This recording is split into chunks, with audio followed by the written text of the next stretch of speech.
Why do 70% of critical thinkers ditch Disney Plus? Because they found something better. In today's economy, every dollar counts. So what's worth subscribing to? Let's compare Disney Plus and no Soundbites Allowed. With Disney Plus, you're shelling out $140 a year for virtue signaling shows targeting mythical modern audiences. Plus, a theater visit could cost you $40 or more. Ouch. Now imagine a platform where fresh perspectives, insightful interviews, and engaging discussions are at your fingertips. That's no Soundbites Allowed. And the best part? It's free with an option to support only if you choose. While Disney Plus ticks off virtue signal checkboxes, no Soundbites Allowed offers real talk and sharp analysis. Perfect for those who crave depth and clarity. Why break the bank for entertainment? Subscribe to No Soundbites Allowed and enjoy meaningful content without the hefty price tag.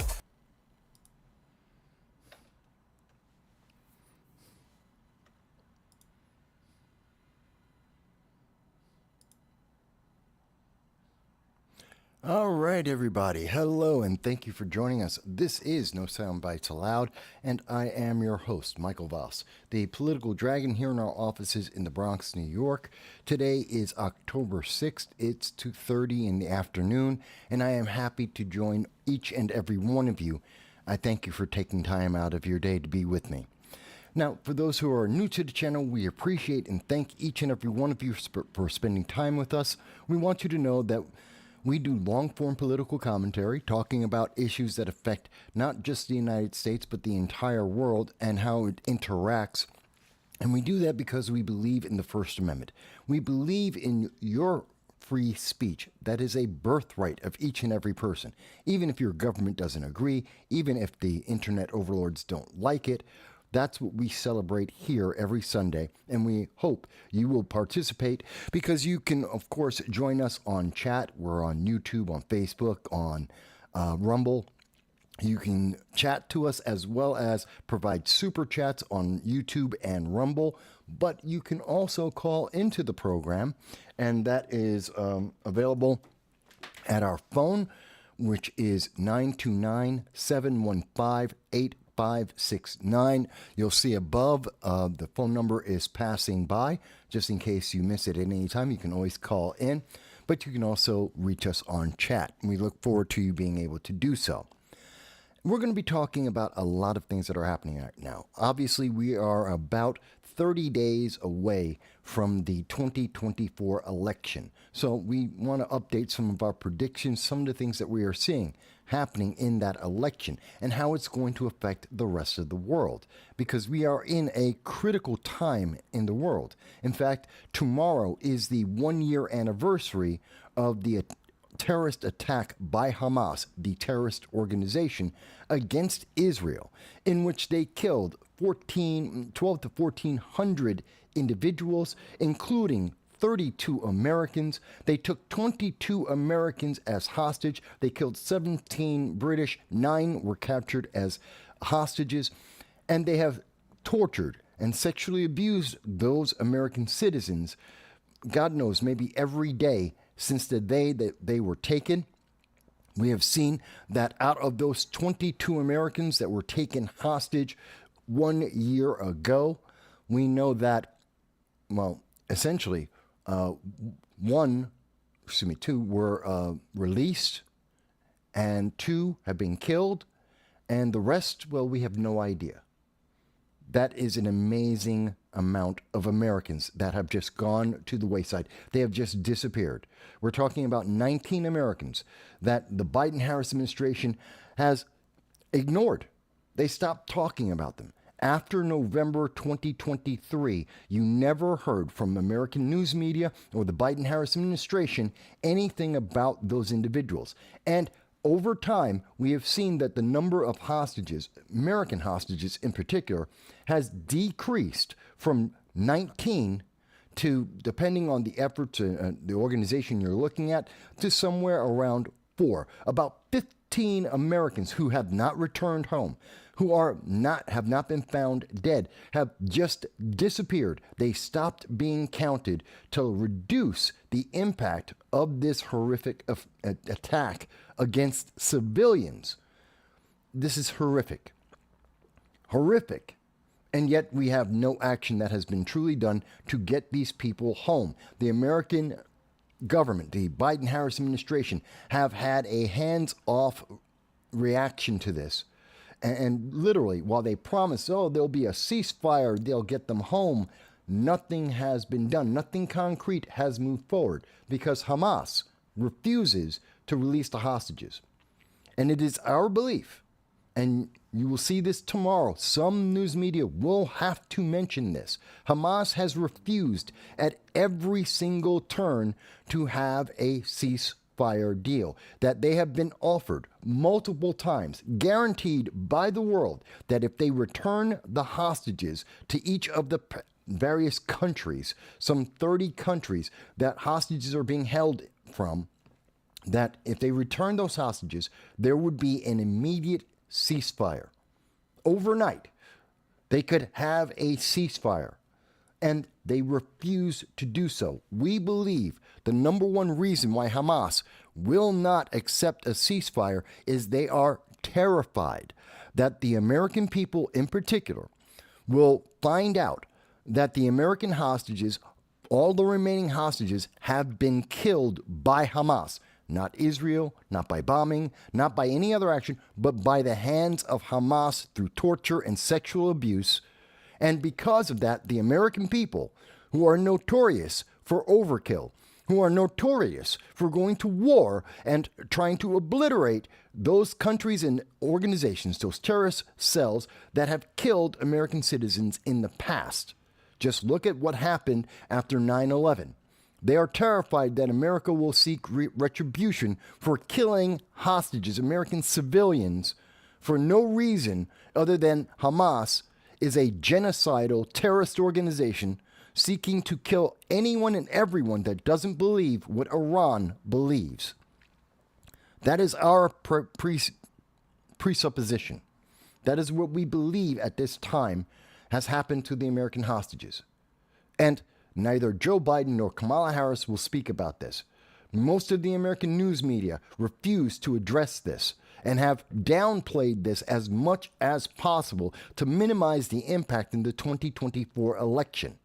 This is major news. It is affecting the world, and we need to address this because the Middle East policy of the next president is going to determine if we're ever going to see those hostages returned. It is going to determine if there will be more hostages and more terrorist attacks against American citizens as well as citizens around the world. Because if America has a strong leader, the world has more peace. Not that there is global peace, not that there is global stability. That is not a reality of the world. But there could be more peace and there could be more stability, especially in the Middle East, especially when dealing with terrorist organizations, than what we have today. Because we had that under the Trump administration. We had that under various presidents more than what we have today. This is a direct result of a zombie part-time president and a vice president who has failed at every single international interaction that she has ever had. And that is a problem. And very few will say this directly to you because they fear the retribution of groups like the Democratic Socialists of America. They are afraid of the far left. They're afraid of the impact on the 2024 election. I'm not afraid of any of those things. And I will say this to you directly. And yes, it is upsetting. It is news that no one is happy about, but it is the truth.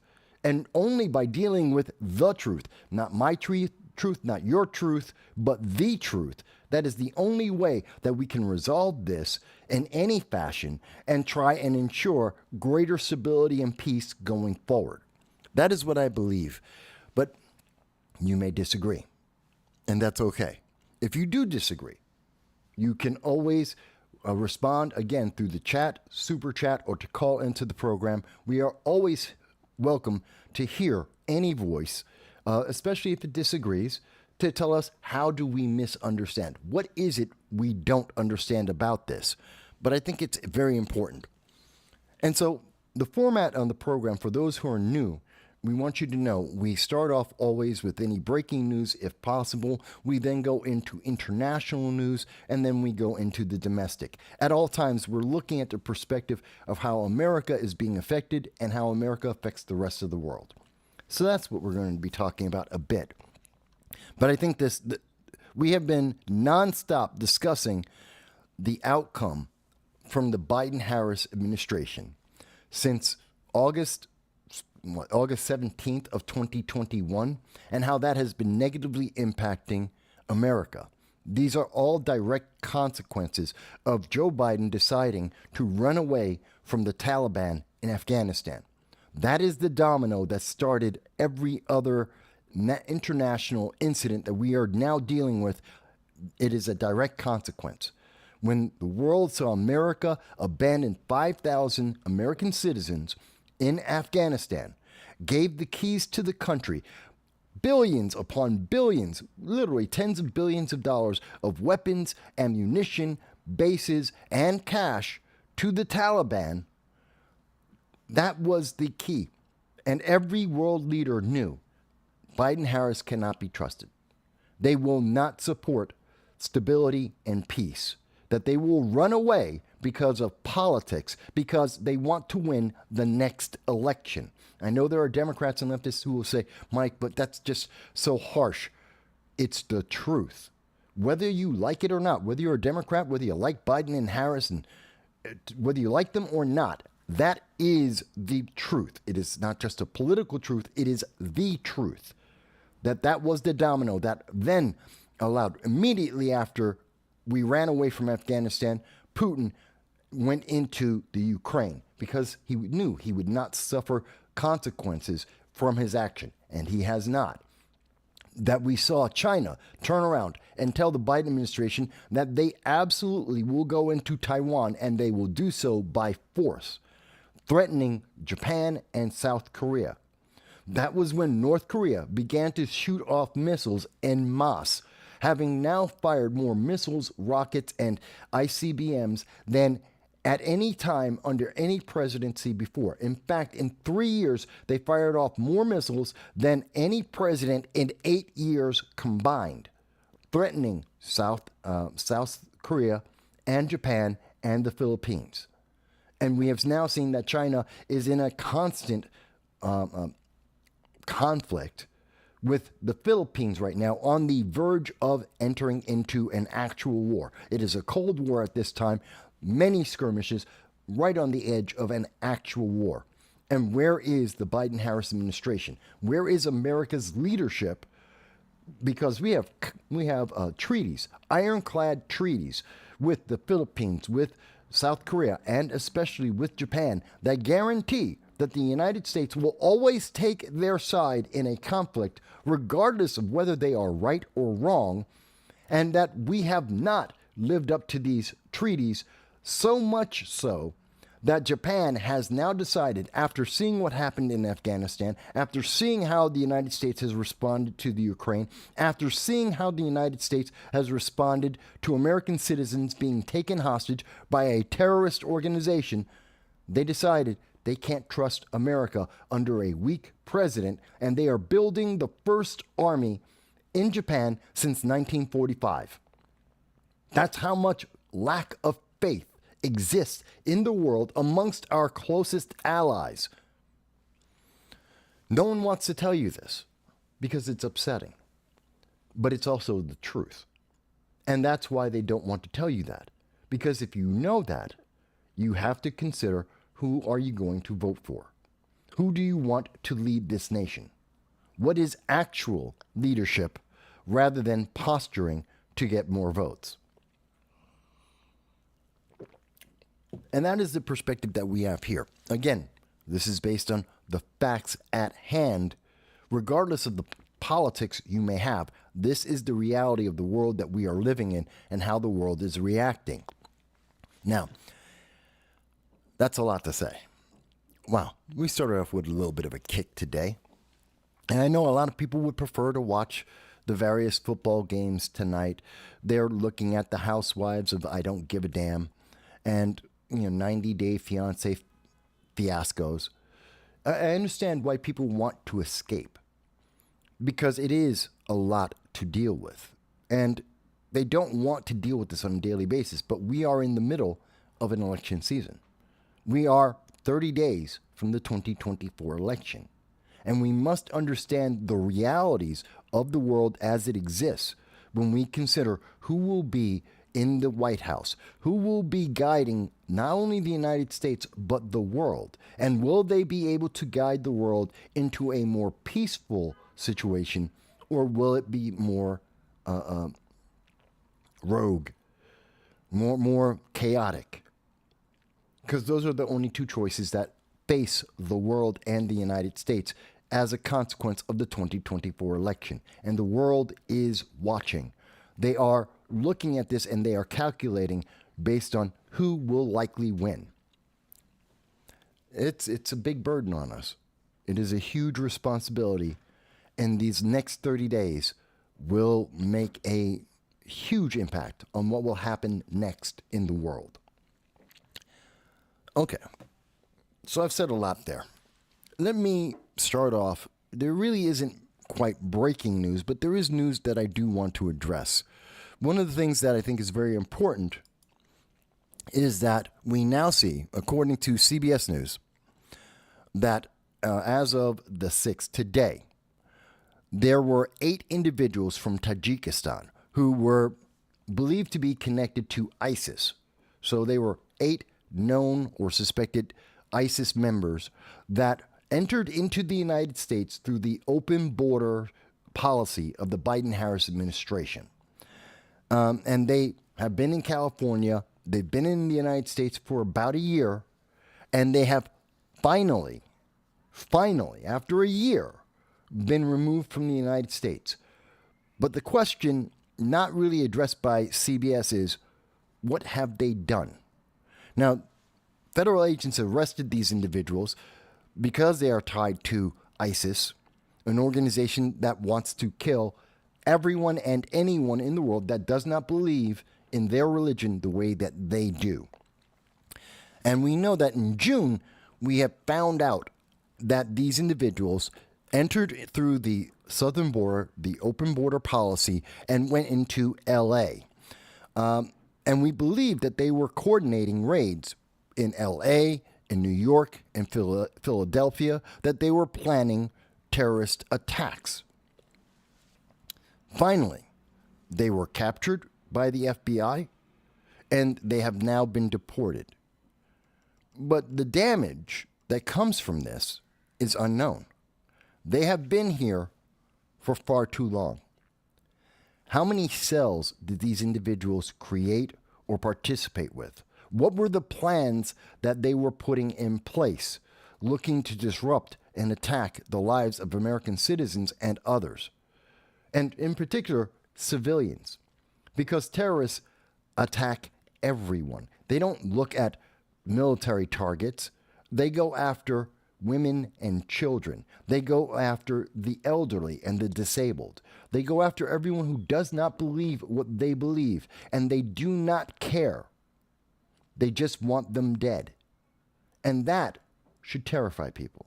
That should upset people. That these individuals were allowed to run rampant through America because Joe Biden and Kamala Harris believe in an open border policy that, according to Kamala Harris in her interview with ABC News Philadelphia, is part of a path to citizenship. They want the illegal aliens in the open borders so that they can ensure a class of citizenship, a second-class citizenship that is dependent on Democrats to remain in America and therefore guarantee a voting base that will keep them in power in perpetuity. Now, some people will say, well, Mike, we don't agree with that because we don't like that. You don't have to like it. This isn't about your feeling, your preference. You may feel like open borders is a good idea, The fact is, it is not. You may feel like having more people from different countries is from these terrorist organizations is a positive. It isn't. It has not resulted in positive outcomes. We have to have borders. We have to have rules and regulations. We have to vet these individuals entering into the United States. Because when we do not, we get terrorists. And we know that there are at least 378 known or suspected terrorists in the United States at this time. 378. That is a 3,400% increase versus 2021. Let me say that again. That is a 3,400% increase in the number of known and suspected terrorists in America at this time under the Biden-Harris administration. And that number is increasing. It is not decreasing. It is increasing as we speak. And it is a direct result of the open border policy. And you may say to yourself, well, these are enormous increases. These are dangers to the American people, to civilians, to women and children, the elderly and disabled. This is a threat to our national security. Why isn't the New York Times, ABC, CBS, why aren't the news agencies talking about this? Because you might vote differently. Because it reflects on policies by Democrats that have not helped America, that have endangered every single life in America. And because of that, you might not vote the way they want you to vote. And they are busy trying to fortify the 2024 election. Therefore, the answer is don't talk about it. And if they must talk about it, they minimize it as much as possible. They distract from the numbers or the percentages, and they talk in very vague terms, trying to make you think that this is all good, that everything is working out, even though it is not, just like they do with Bidenomics. Bidenomics is fantastic. You just don't understand. You're just going to the grocery store and you're paying somewhere between 40 and 100% more for the things that you buy every week compared to what it cost you in 2021. But Bidenomics is working. You just don't understand. And neither does your pocketbook. Neither does your bank account, because it isn't working for you. But they must make you believe that so that you will feel like you should vote Democrat. I don't see that as being a logical thing to do. Hello, Hot Chicks. Thank you for being the first one to comment. I appreciate that. And we always love having all comments from everyone. Again, at any point, if you disagree, I'm always open to hear how you think. Having an open border policy, not vetting illegal aliens that are allowed to enter into the United States, that has allowed over 378 illegal aliens, terrorists, known as suspected terrorists, how that is a benefit to America, I am all ears. Please explain to me how I misunderstand that. But I doubt there will be anyone on the left, any elected official, that will take that position, because it is ludicrous on its face. So that's one of the things that I wanted to address there. Again, it's just something that, as we are looking at the reality of what's happening right now, it is important, especially on the eve of the October 7th attack, which many institutions around the world, many of the world governments, are now preparing for potential acts of additional violence, much like we do on September 11th. We become a more heightened alert status because terrorists look at these anniversaries, these historic days, and they seek to try and commit acts of terrorism around that to perpetuate the fear that they want to instill, and they hope that by instilling this fear, you will obey. It is fear-mongering at its furthest extent, and that's why we always have this heightened security. And again, on October 7th, around the world, governments are preparing for heightened acts of violence by Hamas and pro-Hamas organizations that are supporting the Hamas, Hezbollah, Houthi, and Iran, and we are preparing for potentials of more death. That is just a fact. That is just a reality of the situation, and it tells you how bad the situation is. In fact, we can see according to Reuters. Thousands have staged pro-Hamas protests. And I say Hamas because it is not Palestine. It is the government of Gaza. And that government elected is Hamas, a terrorist organization, point blank. They say Palestinian to try and, again, minimize the impact and the severity of the situation. They try to elicit emotions to manipulate you, because the reality is we're talking about the government of Gaza, which is Hamas, a terrorist organization. It is that simple. It is not. There is no nation of Palestine. There is no government of Palestine. There is Hamas. It is that simple. And anything that tries to say otherwise is trying to minimize or distract from the reality as it exists. I understand people would like, some people, like in Harvard, like in Columbia, or UCLA, or Binghamton University, they would like there to be a nation of Palestine, that there would be a government of Palestine that isn't a terrorist organization. But that's not the reality. That isn't what exists. So let's call it what it is. So thousands have staged pro-Hamas protests worldwide on the eve of October 7th, attacks that triggered the Gaza war. That is it. The world is preparing.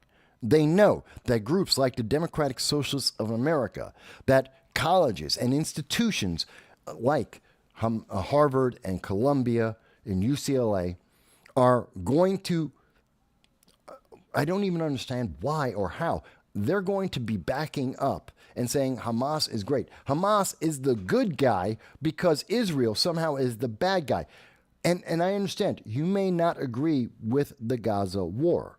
You may not like what has happened in this war, but it is a war that was started by the terrorists that knew they could never win. It was a war started to instill fear. And the reason why they took over 256 hostages in the first place was to protect themselves from retribution for going out and killing civilians. Everyone who is out there screaming about pro-Palestine and trying to support Hamas always try to distract from and ignore or minimize the fact that Hamas, through an act of terror, killed innocent civilians and are torturing innocent civilians because they want to protect themselves.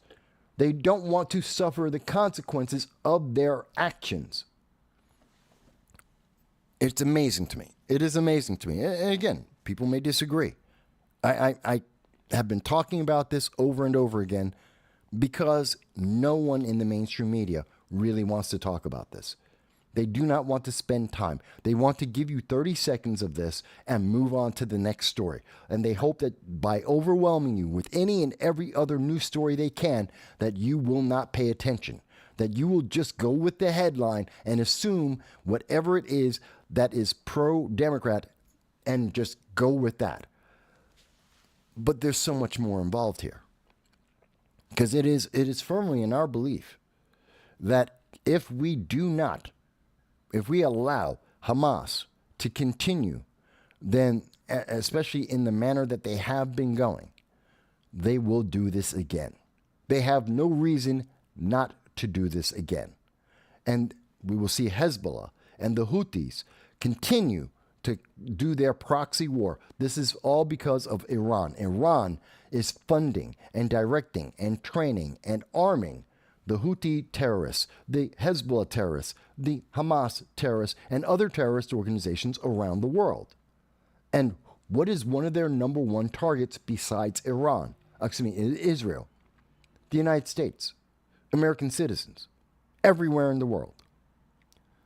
We have to address this. We have to. Right now, there are protests in cities from Jakarta to Istanbul to Rabat, according to Reuters. You will see in the United States, the Democratic Socialists of America, you will see Ilhan Omar and Cori Bush, the members of the Progressive Caucus in Congress. They will be out in force, and they will be supporting Hamas, and they will demand that you support Hamas, that you provide more funding to Hamas so that it will be able to commit more acts of terror in the future. And they will tell many of their supporters, many Democrats and progressives, that if Kamala Harris will not guarantee more support for Hamas, a terrorist organization, which is illegal by United States law, that they should vote non-committed or vote for Jill Stein instead. And somehow, this is supposed to be a good thing. I don't understand it. I don't understand it. Look, Jill Stein, I have no problem. She's a third-party candidate for the Green Party. It's an extremist organization. Well, they have extreme views, I should say. And I disagree with them completely. I think they're out of their mind. But it is made all the worse when we know for a fact that they are actively trying to help terrorism around the world. That they believe that by supporting terrorism, they will create peace. That has never happened in the history of mankind, and yet this is their belief and this is what they support. It's terrifying to me. Even worse is that we have seen the Biden administration and Kamala Harris kowtow and try to help Hamas because they want those votes. I know we'll talk about voting a little bit later, but what we see is the Biden administration and Democrats, they are bending over backwards to try and get it because there's 100,000 votes in Michigan that are uncommitted, that are controlled by Ilhan Omar. And those votes are the difference between Democrats winning in Michigan or losing. And Michigan is a battleground state. Democrats must win that to win the election. And they know that 100,000 votes may be the actual difference between a victory and a loss. And so they have done things we've already seen in the past. Joe Biden has authorized the building of the temporary pier, which most people have forgotten about. That was a $400 million construction paid for with United States dollars. $400 million to build a pier to help provide Hamas with food and water and fuel. And I know they will say, but no, it was humanitarian. It was supposed to go to the people. Except Hamas took, and we had video during the time that the pier was in operation this year. We have many videos from international news organizations that have pointed out that, yes, the people would get food and fuel and water. They'd go a quarter of a mile away from the supply center, and Hamas would stop their vehicles, take their food, take their water, take their fuel, so that they would be able to continue to fight. It was given over to the Hamas, and it is estimated by many international organizations, including Deutsche Welle, including the BBC and The Guardian, that somewhere around 40% of all humanitarian aid that goes into Gaza actually is redirected towards Hamas, the terrorist organization, so that they continue to commit acts of terror around the world. Literally, by supporting this supposed pro-Palestinian movement, you are in fact, actually supporting Hamas and terrorism. That's just the reality. It's unspoken. It is spoken less because it is unpleasant, but it is true. And this is because we are seeing cities in Jakarta, Istanbul, Rabat. We are seeing the protests in Europe and in the United Kingdom, and we expect it here in the United States. This is an international movement to try and bolster the fear, the terror, and the position of terrorism in the world. It is terrifying to us, and they're letting it happen. And we see that Joe Biden, now Israel has been attacked, and let's be very clear, Iran has directly attacked Israel itself twice now, and once until the Biden administration, Iran, for all of their bluster, for 40 some odd years, even though they have always said that they want to kill Israel because of their religious beliefs, that they want to genocide a people because they have different beliefs. Even though Iran has said that, And they have tried through their proxies, through the Houthis, Hezbollah, and Hamas, and other terrorist organizations, they have attacked Israel. They never directly attacked Israel until the Biden-Harris administration.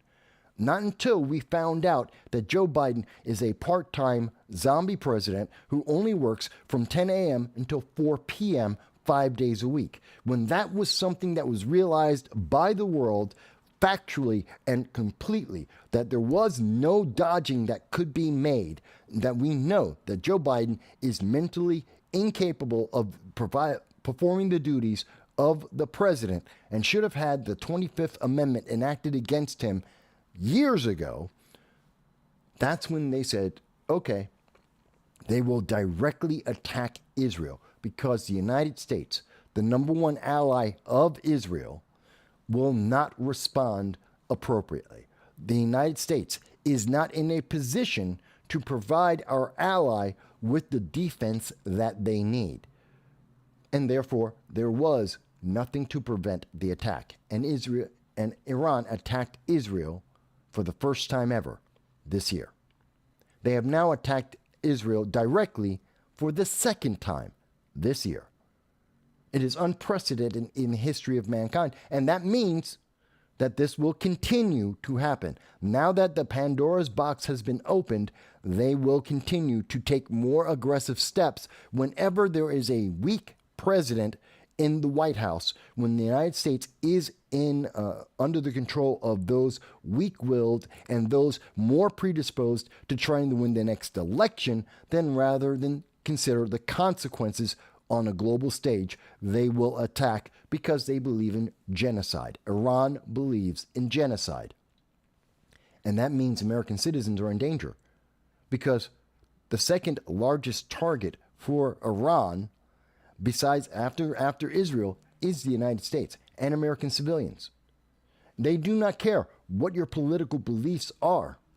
Whether you are left-leaning, right-leaning, progressive, you could be the Green Party, they don't care. You're an American citizen. You believe in treating individuals who are gay or trans, women, with respect. We allow women to read and write and have jobs and drive cars. And they don't believe in any of that. And their answer to that is to kill us. That is their goal. And therefore, they will take action. We should be very aware and very afraid. And I know that this is going to be suppressed to hell because I'm talking to you about the honest truth.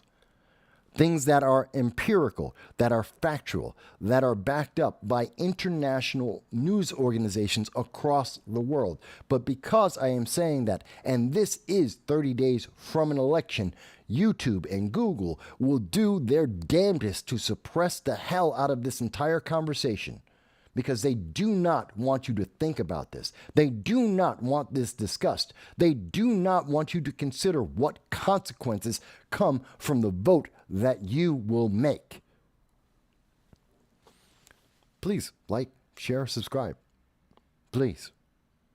It's the only way we get the truth out there because we know that according to Kamala Harris herself, according to John Kerry speaking to the World Economic Forum, we have heard them say they want to suppress your voice, that the biggest obstacle to their power is your freedom of speech, your ability to be able to speak and have conversations like this one is the number one thing they want to remove, that they have to break the First Amendment to maintain power. Let me just check my phone real quick. I thought I heard it go off. I don't want to miss anyone's comments.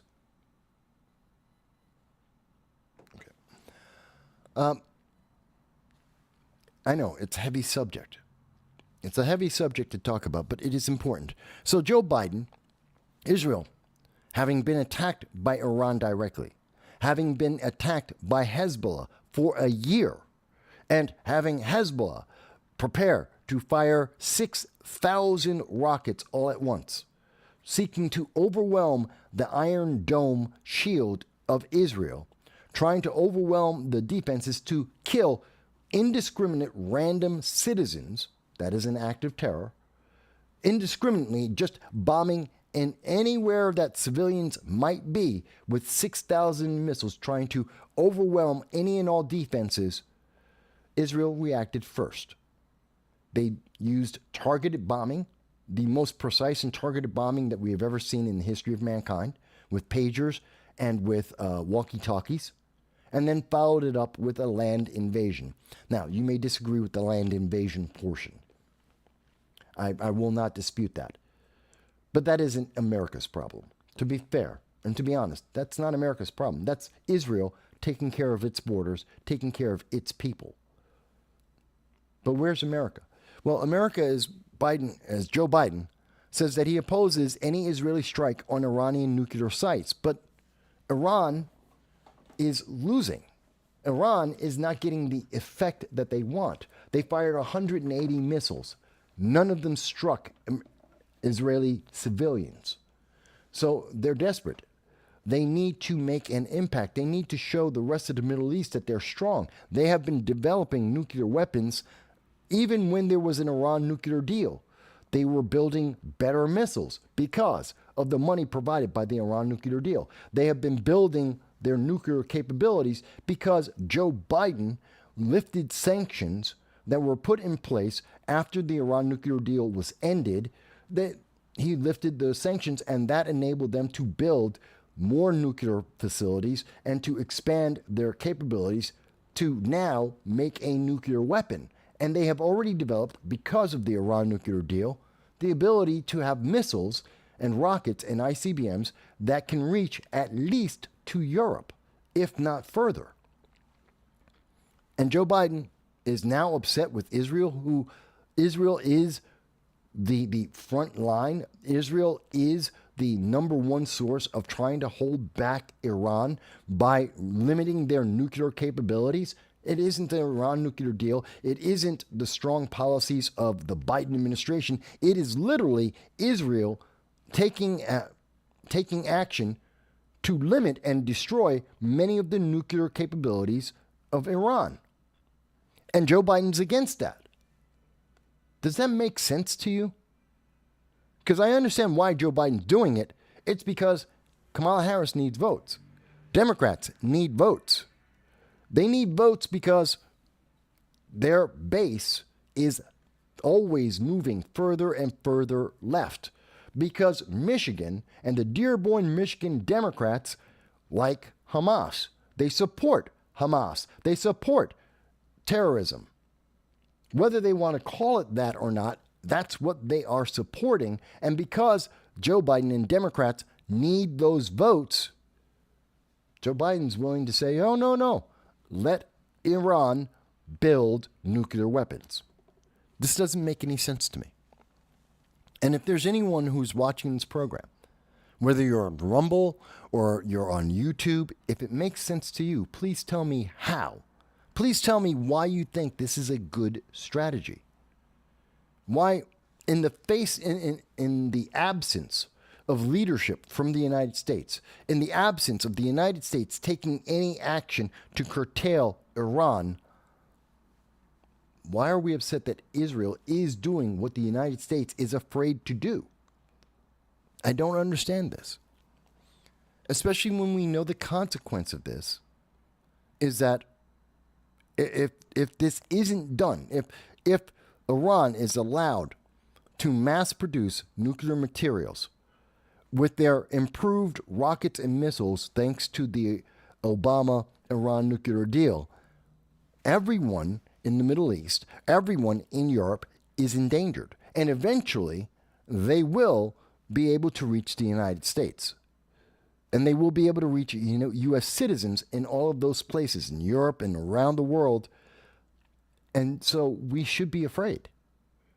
And we know Iran does support terror. They're the greatest supporter of terror in the world. The IRGC is their wing of terrorism around the world. And if Iran has nuclear weapons, they're nuclear capable, and they're willing to give Hamas and Hezbollah and the Houthis nuclear materials can you see the devastation around the world? It's terrifying to me. We need to take action, but Joe Biden is against that. Joe Biden doesn't want Israel to protect itself, our ally. And every ally in the world has to look at this and say, wait a minute, Joe Biden is going to say he supports Israel, but he doesn't want Israel to do what it feels is necessary to support its people, to protect itself. What is Joe Biden going to say to Japan? Because now they're building an army. What if Joe Biden doesn't think that Japan's army is appropriate? Is he going to not support Japan, even though we have a treaty since 1960 guaranteeing that? What happens to England? Are we going to support them if they become a target of terrorism or other nations?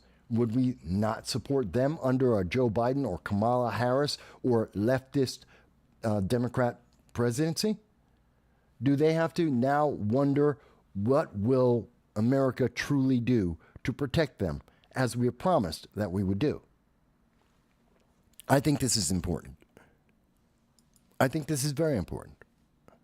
Even though, and we see that in Europe, France, under Emmanuel Macron, who has suffered because the people of France have voted consistently to move their government to a center-right government. In America, that would make them moderate Democrats. That's how far left France is. That moving center-right in France would only get you to moderate Democrat in the United States. That's the political equivalent. And because France is trying to move to become moderate Democrats, Emmanuel Macron is trying to push them further left, just like in Dearborn, Michigan. This is why Emmanuel Macron in 2023, April of 2023, said that he wanted Europe to become closer allies to China and to abandon America, not just the Biden-Harris administration, but to abandon America entirely and to embrace China and the Chinese Communist Party, to become more leftist and just keep moving further and further left towards communism. The people in Europe disagreed with that, and we saw that in the EU voting. We see that in many of the individual countries, like in Germany, like in Italy, Sweden, and even to an extent in France. We are seeing these countries all move to them center-right, to the United States, to become moderate Democrats, which is, all that is standing in place as France and others continue to move to the left. And it is France, Emmanuel Macron, who has said that he will not help Israel defend itself because he supports Hamas. Because under the guise of supporting Gaza, under the guise of supporting Palestine, that doesn't exist, he is in fact supporting Hamas. This should scare people. This has implications and consequences that are far-reaching and many, many years. If we do not support our allies, our oldest friends, then what are our enemies going to do? It's a serious question. Again, I pose this question and I ask you, you don't have to agree with me, but what's your counter-argument? What's the counter reality that you would try? Going off of the information that we have, what other projection, what other conclusion could you come to knowing the reality? And I know many people will say, but they don't know anything about this. They don't care. It's not America. But it does affect Americans. It does affect our national security. And so just saying, well, it's not affecting us today doesn't mean it won't affect us in the future. And it affects our relationship with our allies today. And that goes far beyond just our commercial trade.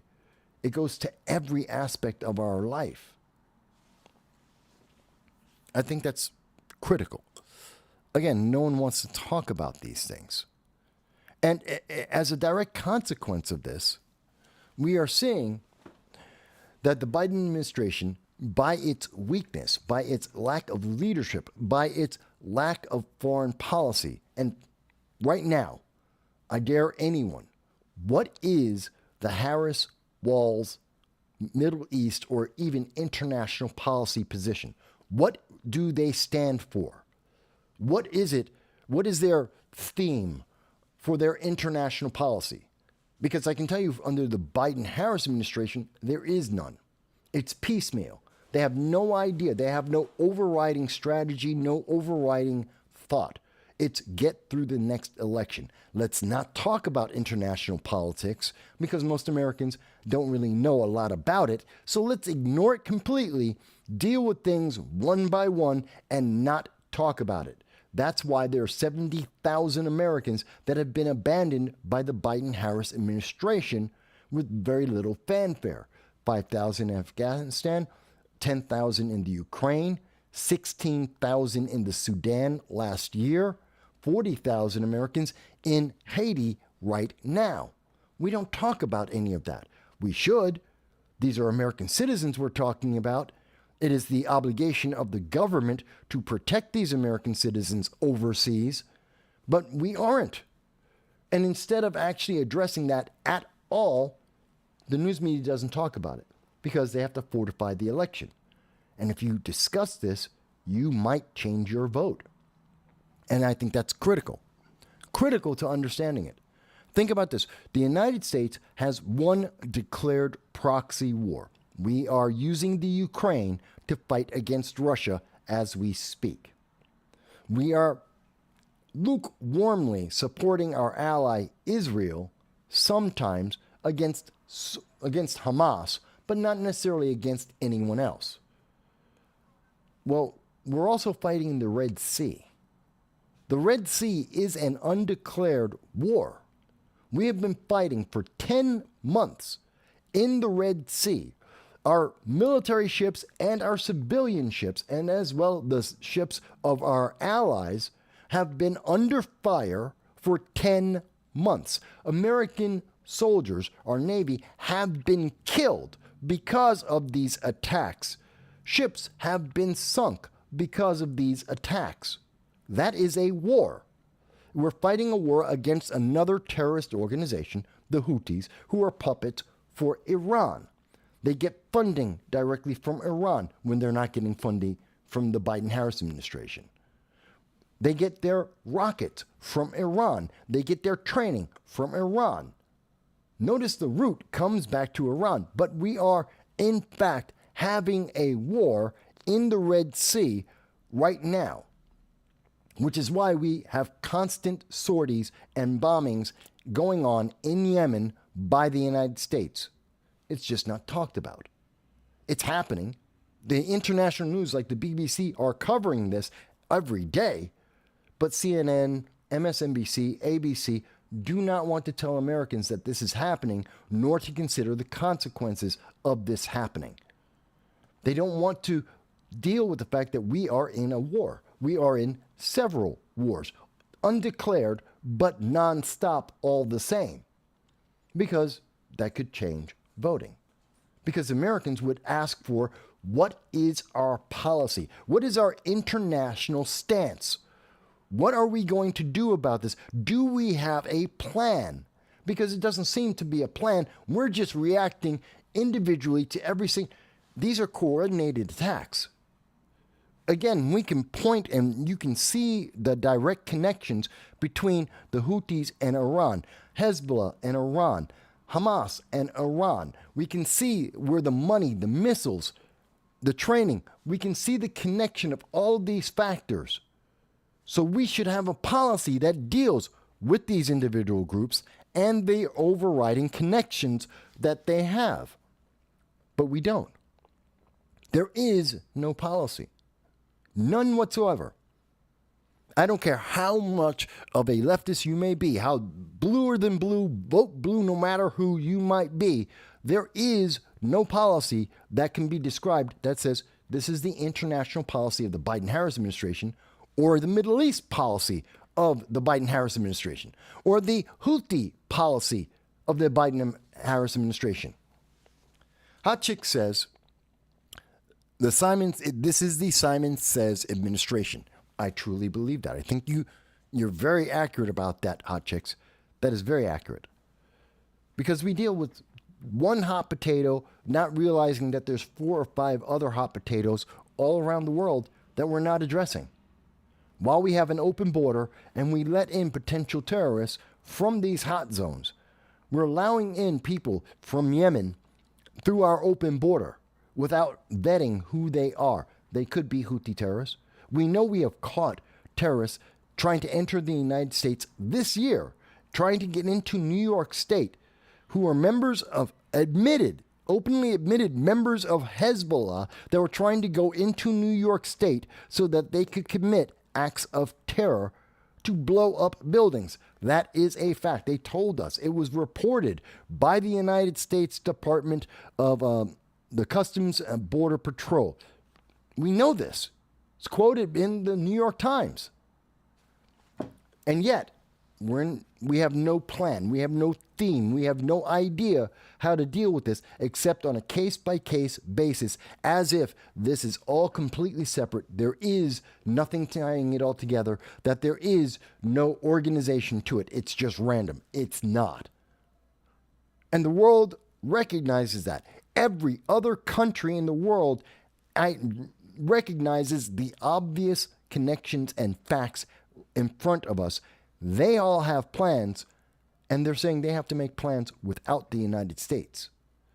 That's not good for the United States economically, nor is it good for the United States in terms of our security. And we have to look at this beyond just the next election. These things have consequences that reach out for decades. And we have to understand that. We need a plan. We need a policy. It is absolutely important.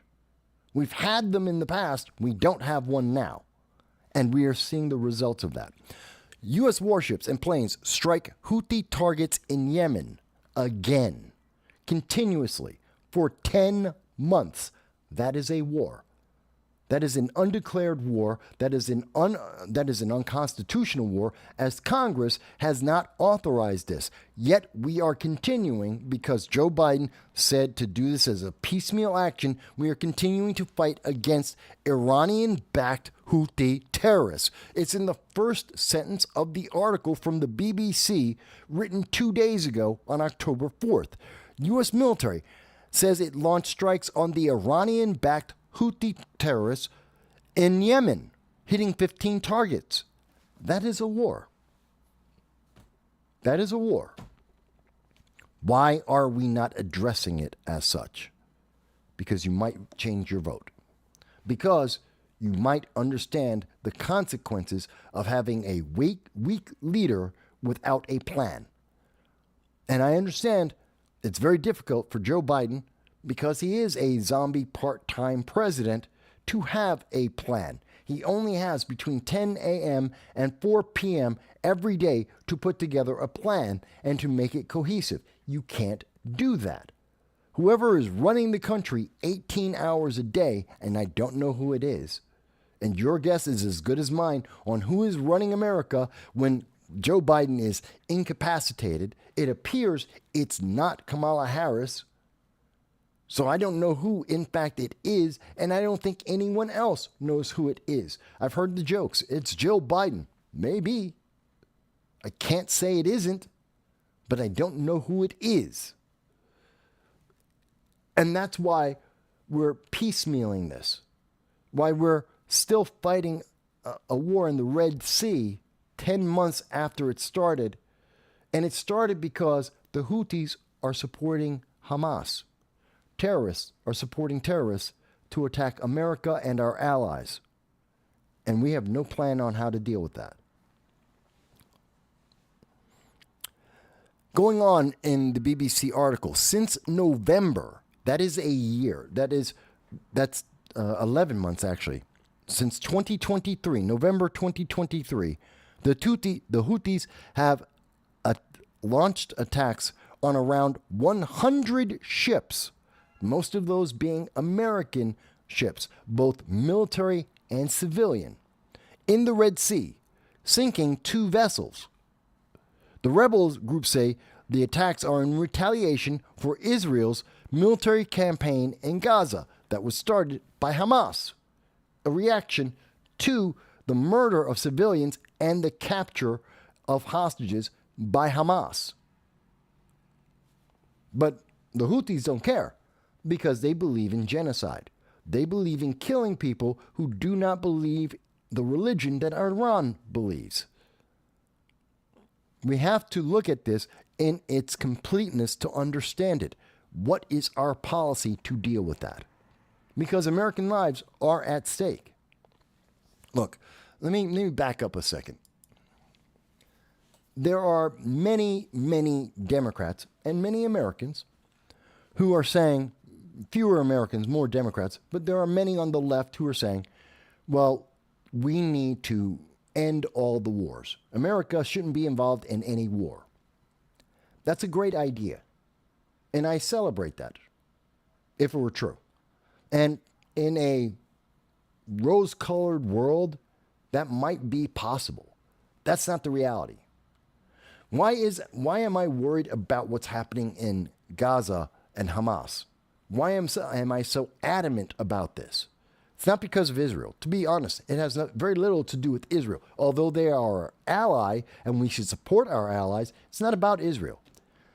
They have Americans. They killed Americans.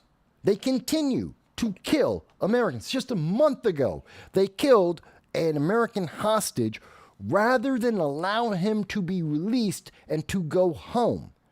He very likely was the last American hostage alive. It is quite possible, and within the realm of what international news has been found, every American hostage may well be dead at this moment. That was the last living American, quite possibly. They brought us into this. The actions of Hamas brought us into this. When they killed our people, when they took them hostage, when they tortured them, when they sexually abused them, when they continued to kill them, that brought in America. It is our conflict as well as Israel's. And we must have a response separate of Israel.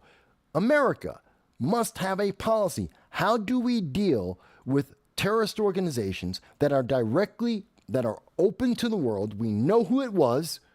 We know where they are. We know who they are connected to, both financially and militarily. What is our policy? How do we deal with that? Because not dealing with that has not returned a single American. Not dealing with that has not ended the torture, ended the sexual abuse, ended the killing. So we need a plan. And we're not getting that plan from the part-time zombie president. We're not getting it from the vice president, who is more concerned about her personal ambition and desire to be president. Somebody has to come up with a plan. And we're not getting one. And that is endangering lives. Because when we see that, when the world saw that Joe Biden was more than happy to provide a pier, spending $400 million of taxpayer dollars to build a pier that didn't work, that was broken more often than it was functional. It was a bad idea in the first place. It was a stupid idea, and every military leader, every engineer said this was dumb. It wasn't going to work. It didn't work. We wasted, we know how much money, $400 million, just so that Joe Biden could get primary votes, so that he could temporarily have support of Dearborn, Michigan, so that he could have a chance in the 2024 election. This is what we gave up. And the rest of the world said, it's open game. And that's why the Houthis are supporting Hamas. That's why Hezbollah is supporting Hamas. Because Iran is supporting Hamas. I don't know. And I understand. YouTube's going to hate this. They're going to restrict the hell out of this. They don't want you to talk about this. They want They, like the mainstream news media here in the United States, want October 7th to come and go as quickly as possible with as little fanfare as possible so that they can maintain the momentum for Kamala Harris and Tim Walz going into the 2024 election. You're not supposed to consider what would be the consequence. You're not supposed to consider that they have no international policy and that every single one of our allies around the world recognize that and are taking independent action because they don't trust Kamala Harris. They have seen Kamala Harris fail everywhere in the world. When she's gone to South Korea, she pissed off South Korea every single time. She failed when she was in Europe, when she was talking to Putin and she was talking to reassure the European Union. She failed. She has failed in every endeavor that she has been put to, every task that has been given to her, and she has no plans. She remembers three things. She's going to give you a one-time $6,000 child tax credit. She's going to give businesses a one-time $50,000 credit to open up a business. She's going to build 3 million government projects. Isn't that great? Those are her three policies. And everything, every policy you can name, every question that she has been given will come back to those three policies. Oh, and the excuse, Orange Man bad. That is not an answer. That is not reassuring England, European Union, Japan, South Korea, Philippines. No one is reassured. No country in the world, our allies are not reassured. And our enemies are emboldened. I wish that weren't the case. But we see why the Houthis have been attacking the United States and our allies since November of 2023. They have attacked over 100 ships carrying food, medicine, oil, supplies, and goods necessary for the world that have helped to increase. This is part of the reason, not the biggest part, but a part of the reason why inflation is as high as it has been. It is part of the reason why you're paying probably closer to 100% more for the things that you buy in the store. It's part of the reason why the supply chain has never recovered after the lockdowns, and we still see 5, 10, 15% of the goods in our stores at any given moment are missing. They just aren't there. It's in part because of what is happening in the Red Sea. It is having a direct impact on the United States, and we are the biggest buyer in the world. We're the biggest economy in the world. And if it's affecting us in this manner, imagine how it's affecting people in Mogadishu, how it's affecting people in Chad, how it's affecting people in Chile and other nations that are poor, that do not have the ability to buy as the United States does, that doesn't have the military might or the leverage with various countries to get the goods as fast as we would want, or faster than any other country. Imagine how they are suffering in this food crisis, 30% less food in the world since 2019. How are they dealing with it? I can tell you, they're having riots. Their governments are toppling. They are becoming more militaristic, and there is more civil war. We need a plan.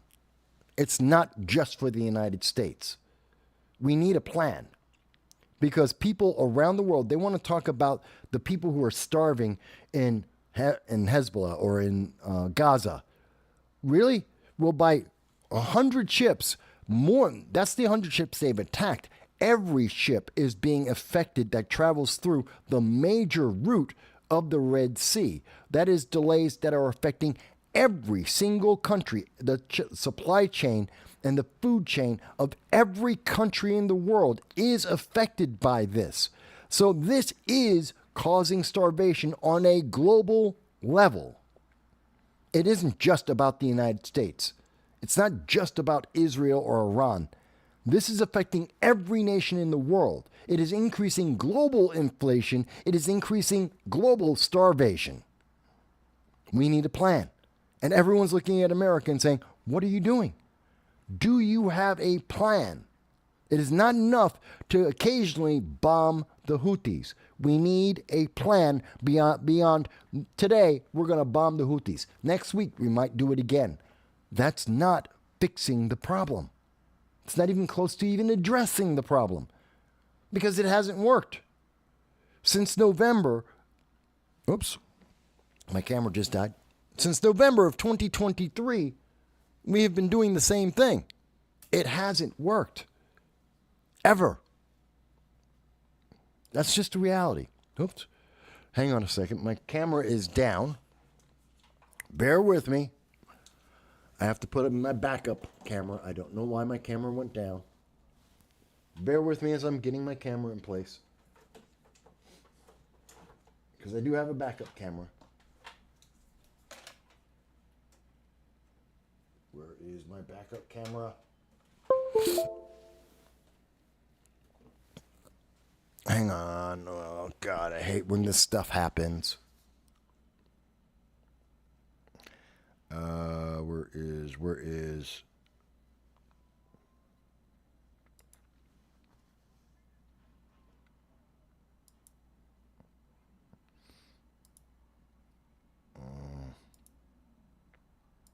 Bear with me.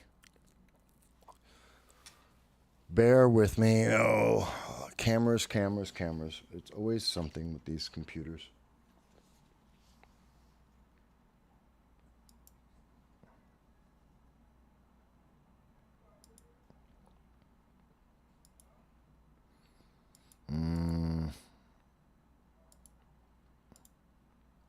Okay, let me try it this way.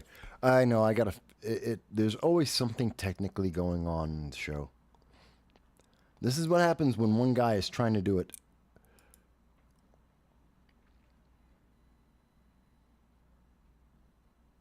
Don't know why my computer completely failed here. Whoa, why did I just lose everything? Hey, how you doing? All right.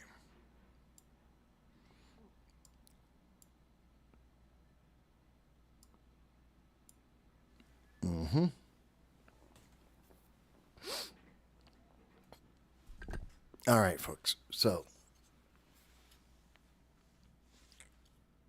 just one of those days. It's funny. It's like I'm one man and I've got limited equipment, and I don't know why any of it's messing up. Let's see. Did this come back?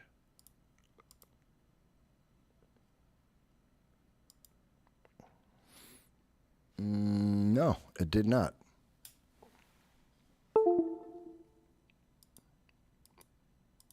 Okay, so we're switching cameras. Fair enough. Don't know why my camera just died there, but I'll deal with that in a minute. That being said, so let's continue. Oh, wait a minute. That means I have to switch cameras here too. Bear with me, bear with me. Nope, nope. Wrong button. Wrong button, crunk. All right, all right. Hang on. Yes, folks, we are doing this live. There we go. This is what happens when you do it live. All right. All right. We've got it live. We're fixing it. I don't know what's going on with my camera. So, we're talking about a little bit of all of that. And that kind of leads me to this. We have no plan. We are so bereft of a plan that the United States is giving $157 million. This was announced on October 4th, on Friday, that we're now going to be paying $157 million in humanitarian aid to Lebanon. And I have to ask the question, why? Why is the United States, which is currently dealing with the Hurricane Helene, which we're going to get to in just a minute, but while we are dealing with a humanitarian crisis in our own country, affecting our own people, we are giving our taxpayer money to Lebanon, and in particular to the Hezbollah terrorist organization. Why are we helping the terrorists again? Why are we giving them money? It had nothing to do. The United States did not attack Lebanon. The United States did not attack Hezbollah. We have not been involved. Hezbollah does not have American hostages. Hezbollah has not attacked U.S. citizens and civilians. Why are we helping Lebanon? Why are we helping Hezbollah? Why are we giving them money? It doesn't make sense to me. This is at a time that the United States, according to the Department of Homeland Security, doesn't have enough money to help American citizens throughout the October and third quarter hurricane season. We're running out of money to help Americans.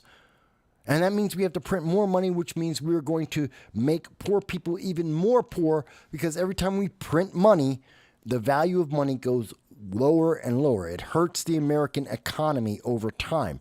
And we're doing this. We're giving them 157, and I know someone will say, but Mike, $157 million, that's not a lot of money.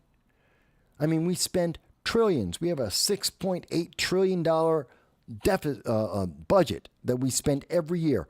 We have $2 trillion in debt every year. $157 million, that's not money. According to AOC, we can just print money forever, and it doesn't matter. According to modern monetary theory that AOC promotes out there, it doesn't matter. The money will just print forever. It's called the banana republics. In the 1980s, the 1990s, we saw what happened. It's the Weimar Republic. We've seen what happens. You will print money, and it will take a wheelbarrow to be able to buy a loaf of bread. We are seeing that in our stores right now, where food is 40 to 100% more expensive than it was just 3 years ago. We are seeing this. You can't just keep printing money. The poor become extremely more poor. The middle class become the new poor. You're creating the class divide that the very same Democrats and progressives are saying they're going to resolve by printing money. They're creating the problem themselves.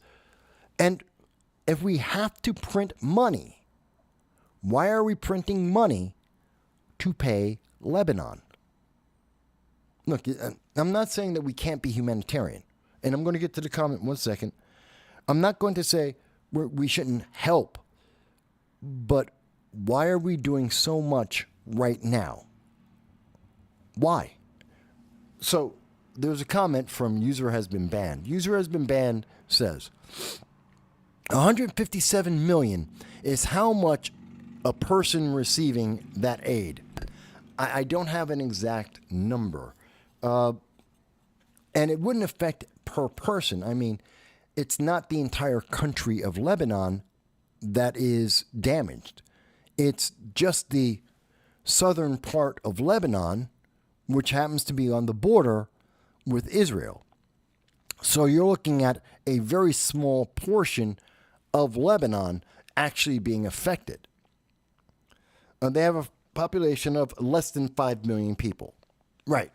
And we're talking about hundreds of thousands that have been affected by Israel's response to Hezbollah.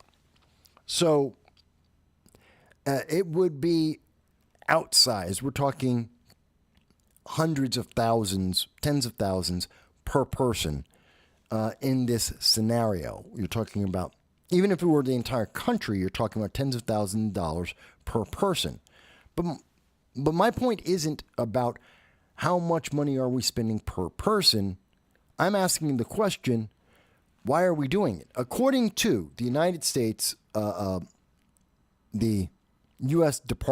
State Department, this funding will address new and existing needs of internally displaced persons and refugee populations inside Lebanon and the communities that host them. The assistance will also support those fleeing to nearby Syria. None of that has to do with America. That's not our problem. I mean, I understand. We are the most generous, most giving nation in the world. But it's not our problem. And we have far too many problems right now. This isn't going to make Hezbollah like America any more than it ever did before. It's not going to help Syria. It's not going to end the conflict of Hezbollah versus Israel. It's not going to stop Iran from trying to attack Israel and genocide them. It isn't going to make anything better with what's happening with Hamas and the hostages. This does not fix anything. This is just, and it's not really even enough money to resolve the problem. The cost of damage of responding to the bombings by Hezbollah, it's going to cost billions. So we're not covering the cost. We're not changing the minds of the people who are involved in the fighting. We're not fixing the long-term consequences to the people in any of the nations that are involved. This is wasted money. There is no plan. I want people to understand that. We're wasting money.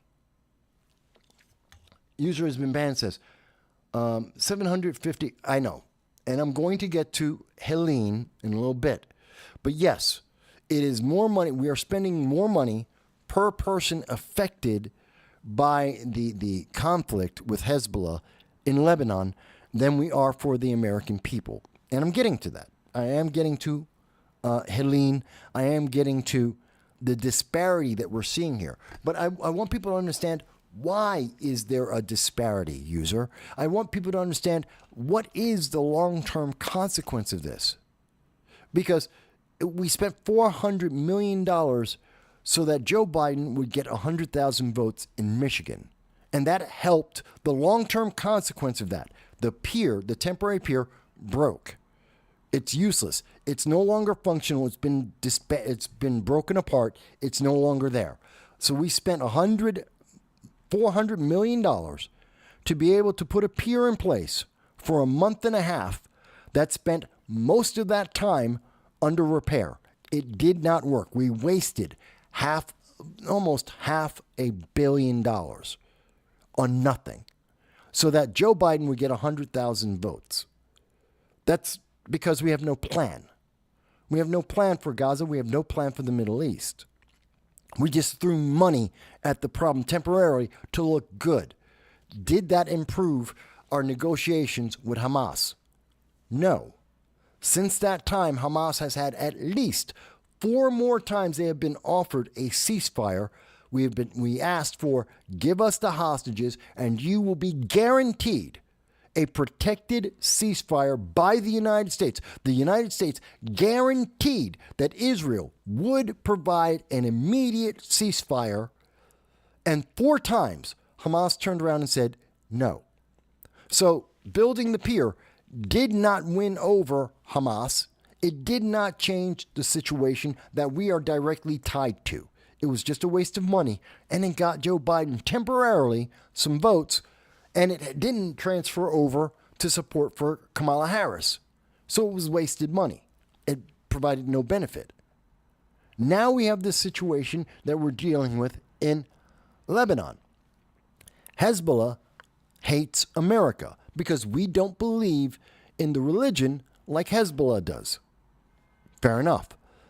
Hezbollah wants to genocide Israel. They have said so very clearly. They've taken actions to try and do so repeatedly for decades. That is not changing with this money. We have not resolved the problem of where these people will live, of their long-term success. There is no long-term benefit to the United States. Why are we spending the money? It's a simple question. What is our plan? We did this. Why? Oh, people are in need. There are people in need in every part of the world. There are people who are starving in Chile. There are people who are starving in Angola. There are people who are starving in Chad. There are people who are starving in Laos. To say that people are starving means nothing. to say that there are people who are displaced. Every country I just named and dozens more are also being displaced. What about in the Sudan? There's a civil war going on there, which the United States really has been hands off on. There are 16,000 Americans who have never come home that were abandoned by the Biden-Harris administration. That $157 million could, and I am absolutely sure, you could not. It's impossible to not get back home all 16,000 Americans in Sudan with $157 million. That's just a fact. With a fraction of that money, we can get every single American that was left in 2023 home. But we're not doing that. So why are we doing it in Lebanon? If we're talking about helping people, there are places in the world that are far worse off, where there are genocides that are happening actively right now, like the Sudan. There are tens of millions of people who are at risk and in danger. Why are we not spending money there? Instead, we're focused on Lebanon. Why? What's the benefit to the United States? That's an important question. And we have no answer for that. User has been banned goes on to say, I think they want a rebellion is the point of this. People in the South were already annoyed by the goings on. This is the whipped cream on the top, which makes me wonder about what the cherry will be. PR by, quote, experts who are morons who found their way into that tower. Let me explain what I think. I understand what you're saying here. But my first highlight is this is an act of weakness. The United States, the Biden-Harris administration, is putting on display how weak we are. The answer to every crisis, every problem, is throw money at it. That's been the answer of the Biden-Harris administration. It's been the answer of Democrats and, to an extent, Republicans for decades. What? There's a problem? Throw money at it. But things aren't working out. Throw money at it. Just spend more money. Print more money and spend more money. That's not a plan. That doesn't fix anything. Not on the short term, it may make things look like they're doing better, but long term, there is no fix. It is not a solution. We're going to spend $157 million in Lebanon, which is going to go to Hezbollah. Hezbollah is going to use that money to buy more rockets, to buy more food and fuel for their military, to be able to continue to genocide Israel. That's where the money is going. It isn't going to help the 4.whatever million members of the Lebanese people to live a better life. It isn't going to end the conflict. And we are not involved in this conflict. We have no obligation. So with a lack of obligation and no long-term benefit to the United States, why are we doing this? It's not even a long-term benefit to Israel. Why are we wasting our money? Money that we need, and as you are mentioning, user has been banned, could be better spent in other areas around the world and in the United States, where we could have a more direct and positive impact on peoples across the globe and in our own country. Why are we wasting money? Because it makes the Biden-Harris administration look compassionate. It makes people think they are empathetic. It helps to get the votes of the Dearborn, Michigan progressives. That's why they're doing it. They're doing it for the election. They're doing it to make you feel like they care so that you will vote for them, not because they have a plan. Again, you can ask the State Department, you can ask Kamala Harris, you can ask Joe Biden, if the news media would dare, what's the plan? They don't have one. There is no plan whatsoever, which means this is wasted money. And there is so much more. You are right, user has been banned. There is so much more. I know. Everyone wants to focus on the hurricane, but that isn't the only thing happening. Everyone's either talking about the hurricane or the election. We have to look at the bigger picture, because those are symptoms of the bigger problem. The problem is that we have no plan on a international basis. We have no international policy. We have no domestic policy.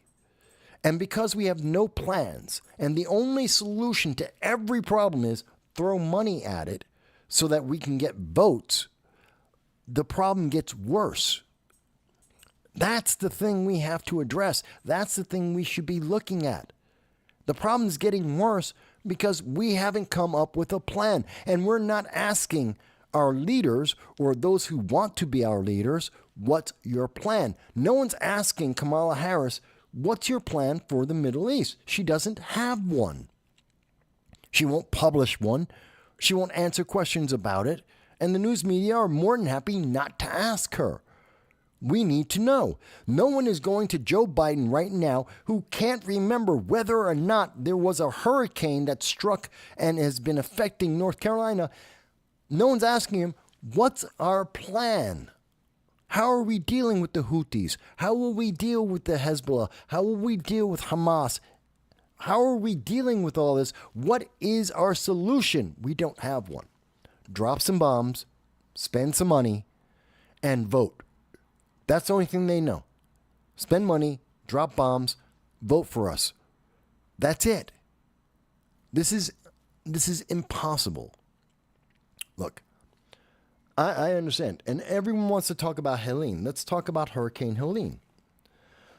Kamala Harris's mini H belt buckle. Now, I have not confirmed this independently.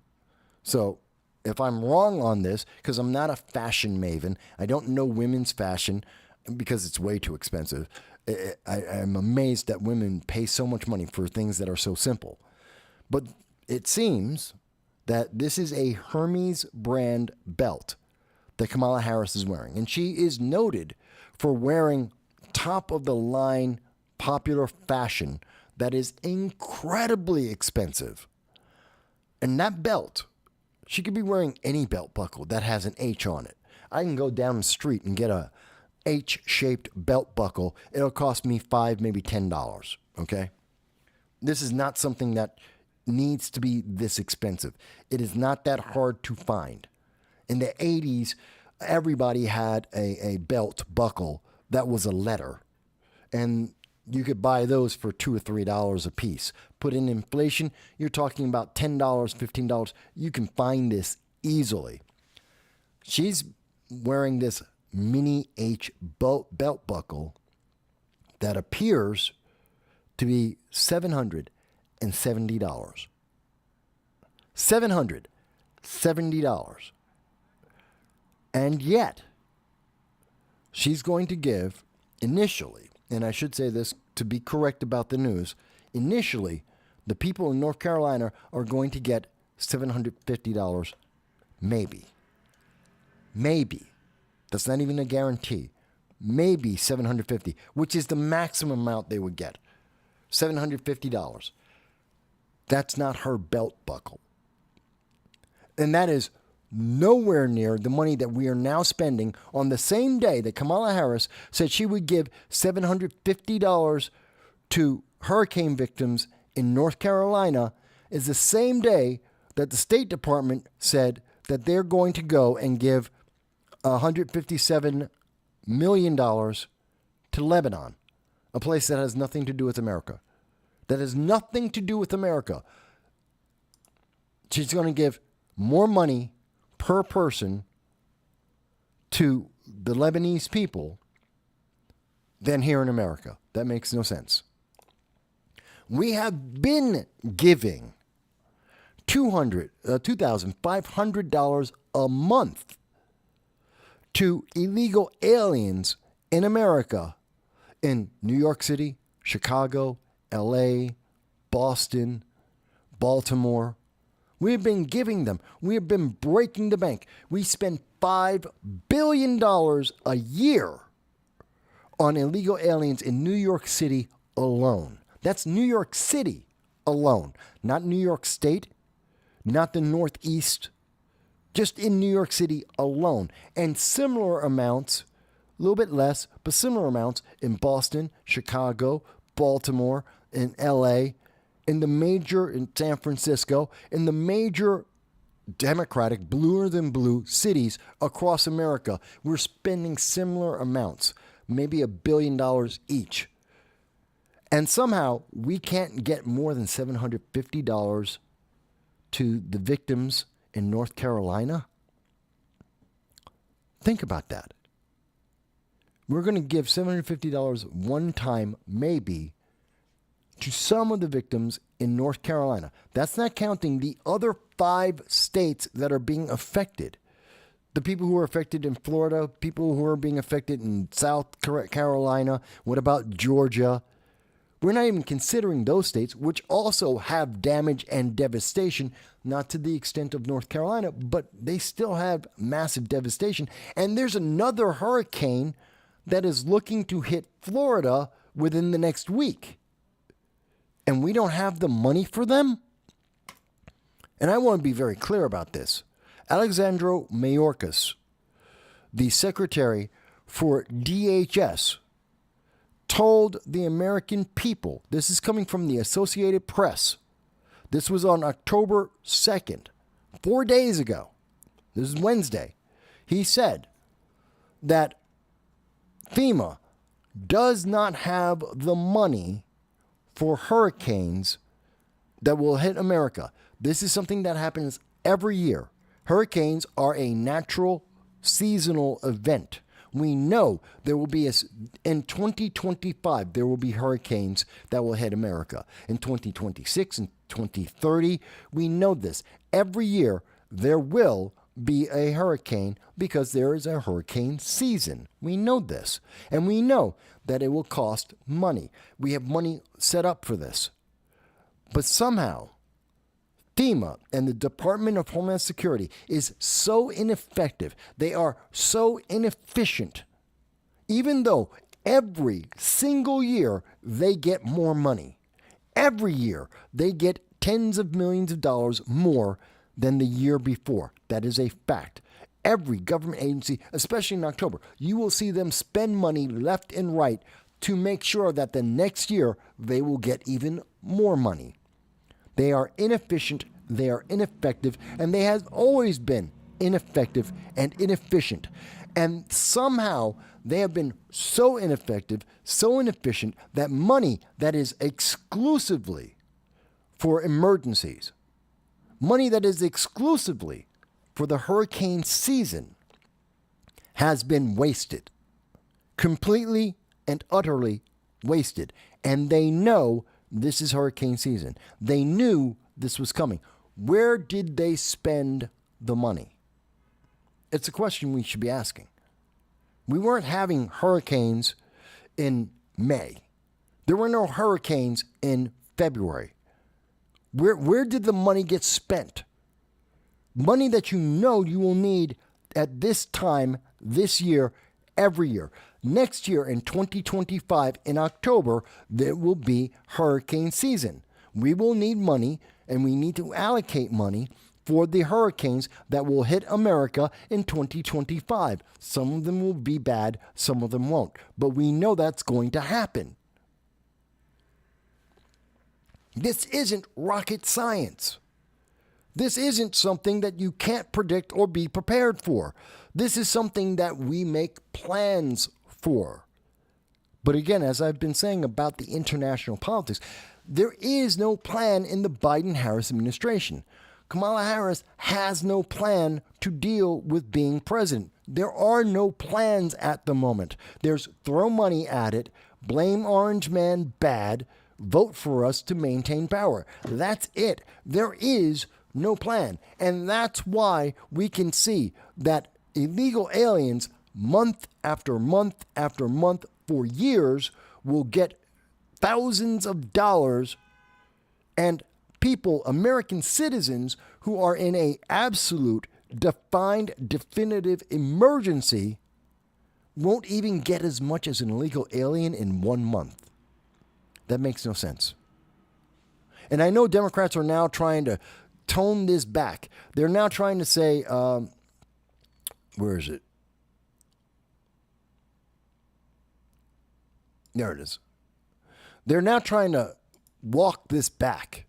We're seeing this, that FEMA is now coming out and saying, no. They have a page on their website specially created to try and convince you that no, it's not true.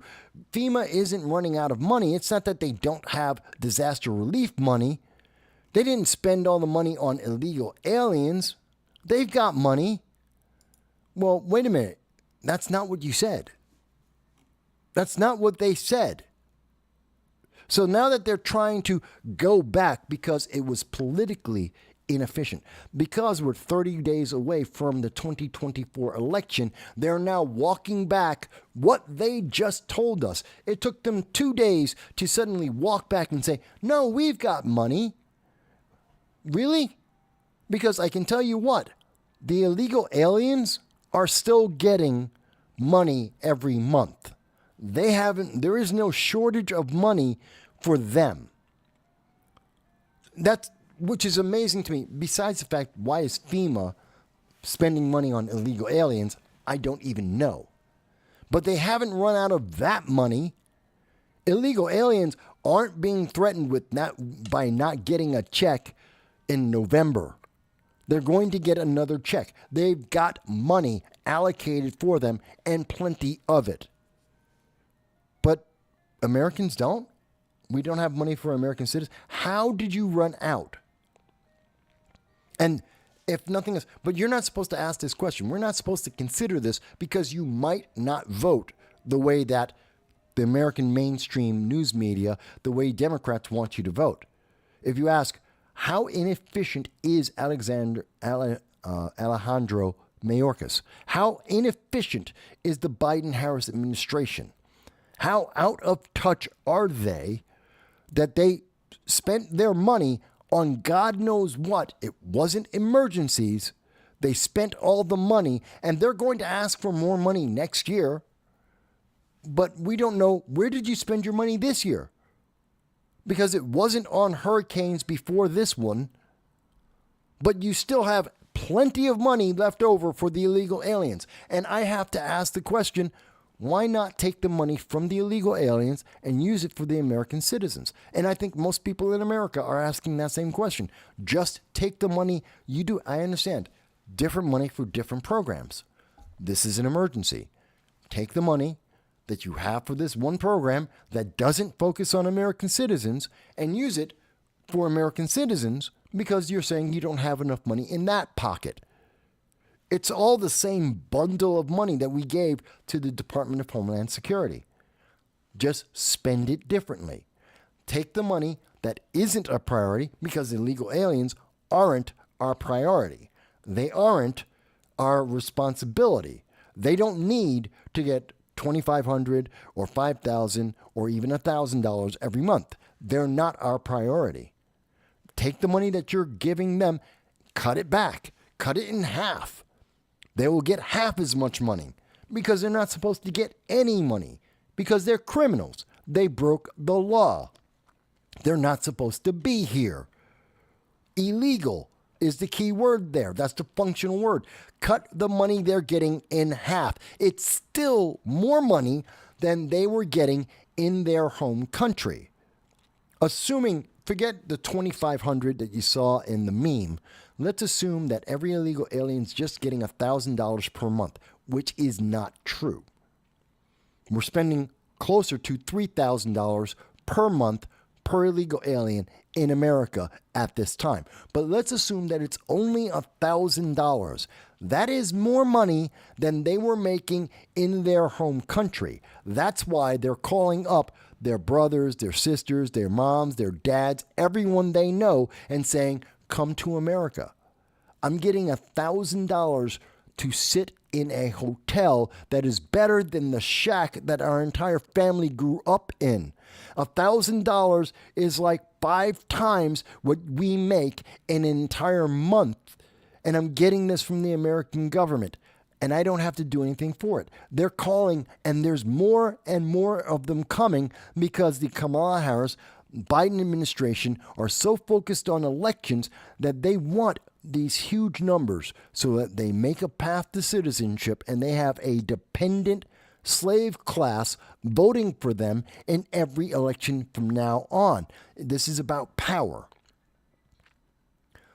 You know what? If you cut in half the money that we are spending on illegal aliens, they are still going to have 300, 400, 500% more money than they would have had in their home country. They will still lead a better life than anyone in their country. They will still call up their brothers and sisters and friends and family and say, come to America, because it is exponentially better than staying in their home country. And we could use that extra money for American citizens in an emergency. This seems logical to me. This seems to make sense. Why aren't we doing it? That's the real question. This isn't something that makes no sense. This isn't something incredible mathematics. It's not even, and even if you're looking at this politically, if you want to look at this politically from a Democrat point of view, if the Democrats want to win the election because they want everyone to feel empathetic with them, they want to have everyone like them, fantastic. You cut the amount of money illegal aliens get in half, they're still going to love you. And the progressive wing of the Democratic Party that insists we must have an open border and we must have more and more and more illegal aliens just running rampant in our country on our dime, they're still going to be happy because those illegal aliens are still going to be living a better life than they have lived in their own countries. So you don't lose the progressive movement. And if you cut their money in half, you know what? Every single American will be happy to use that money and say, let's put it towards those in need. People in emergency situations like in North Carolina. It's a win-win. Nobody loses in that scenario. Well, America still loses because we're still wasting money on criminals. Those are the illegal aliens that have no right to be in America, no authorization. They don't deserve to be here. So yes, I would deport them. But you know what? Fine. It's at least as big as win-win as we can get in this scenario. But they won't do it because there's no leadership. Because they're not worried about consequences. They're worried about the next election. That's as far forward as their policies go. Just to the next election. We just have to keep power until the next election and get through that. And then we'll get through the next election and the next election. It's not about actually long-term consideration of benefits to anyone. If there's anyone on the left that thinks I'm wrong about this, if there's anyone on the left that thinks, no, Mike, but we have to spend more on those illegal aliens every month, please tell me why. Why are we obligated to do that? It's like, why are we spending the money in Lebanon? Why are we obligated to do this? It's not our responsibility. It has nothing to do with our country. There is no benefit to our country. Tell me, why must we do this? And the key word there is must. We are obligated. We have to do this. Why? Give me a reason why. And they don't. They just said we have to do it. Why do we have to do it? We have to feed those illegal aliens. We have to house those illegal aliens. What about the people in North Carolina? $750 isn't enough to pay for the rent for 1 month. Food costs 100% more than what it cost 3 years ago. The average person will spend over $150 a week on food on a good day. That's just an individual. A family of 4 is spending, what, 3 times as much? And you're telling me that in North Carolina, the people who are now have lost everything, they have to figure out how to get themselves housing. They have to be able to feed their family.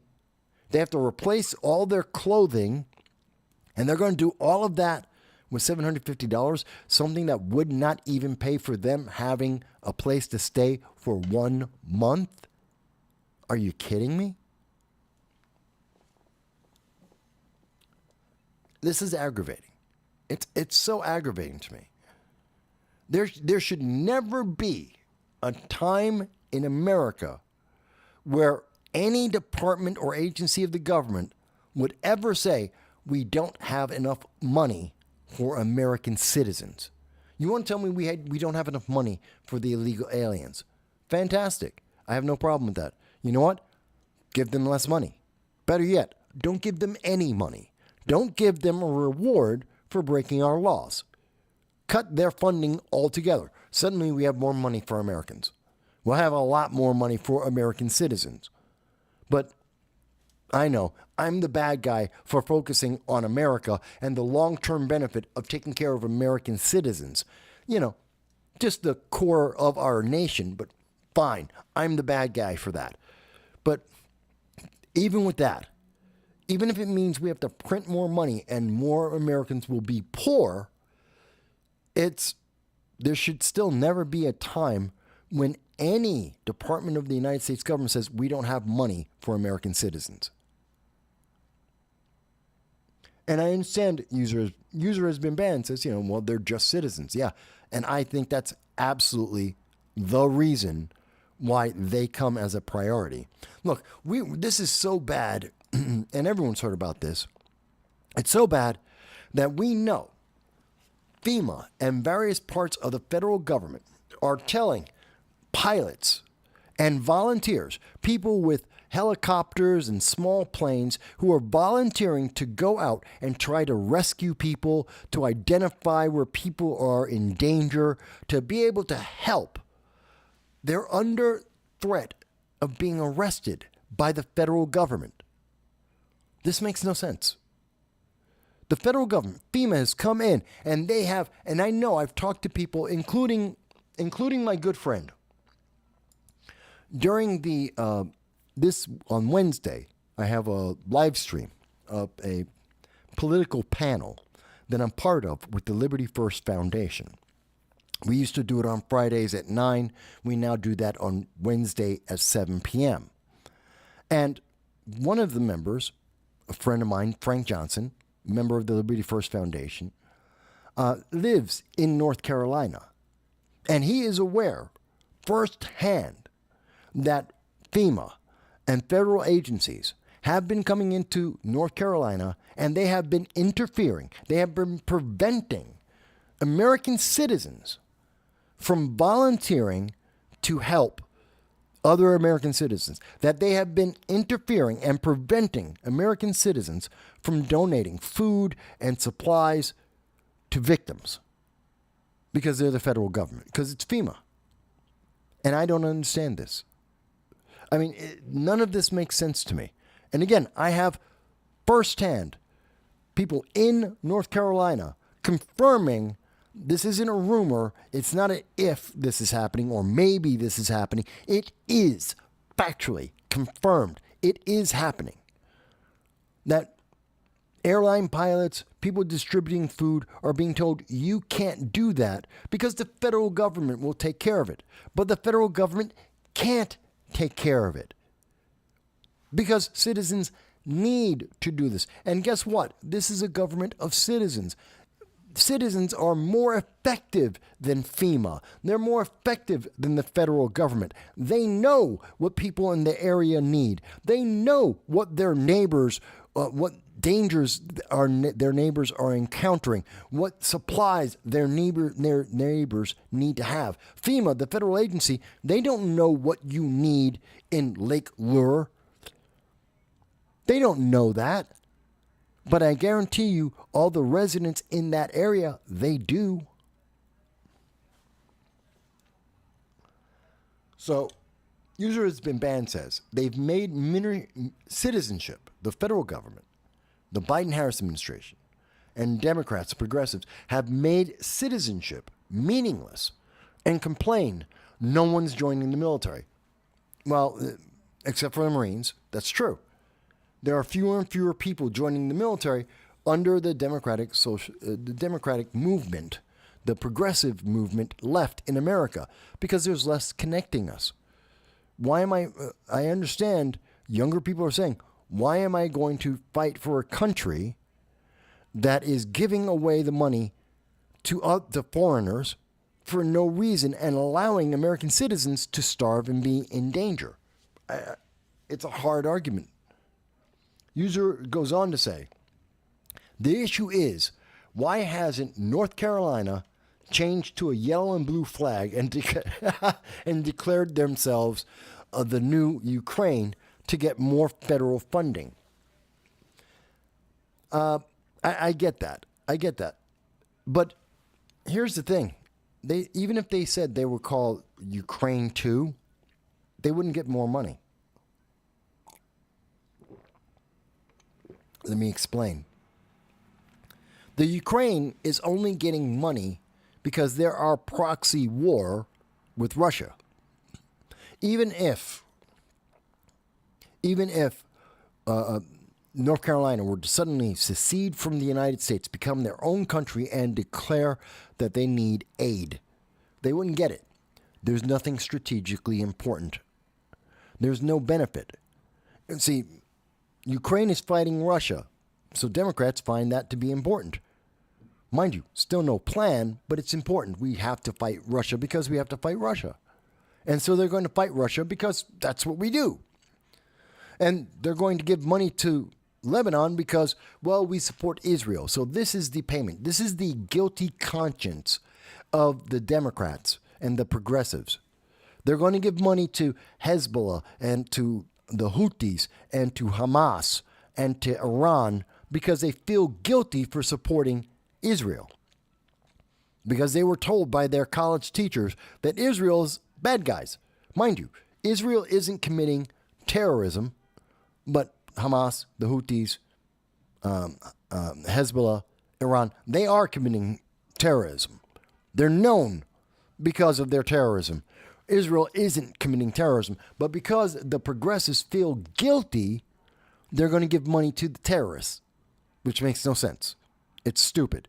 Long term, it's a way of killing yourself. It's like a slow form of suicide. It really is. It really is.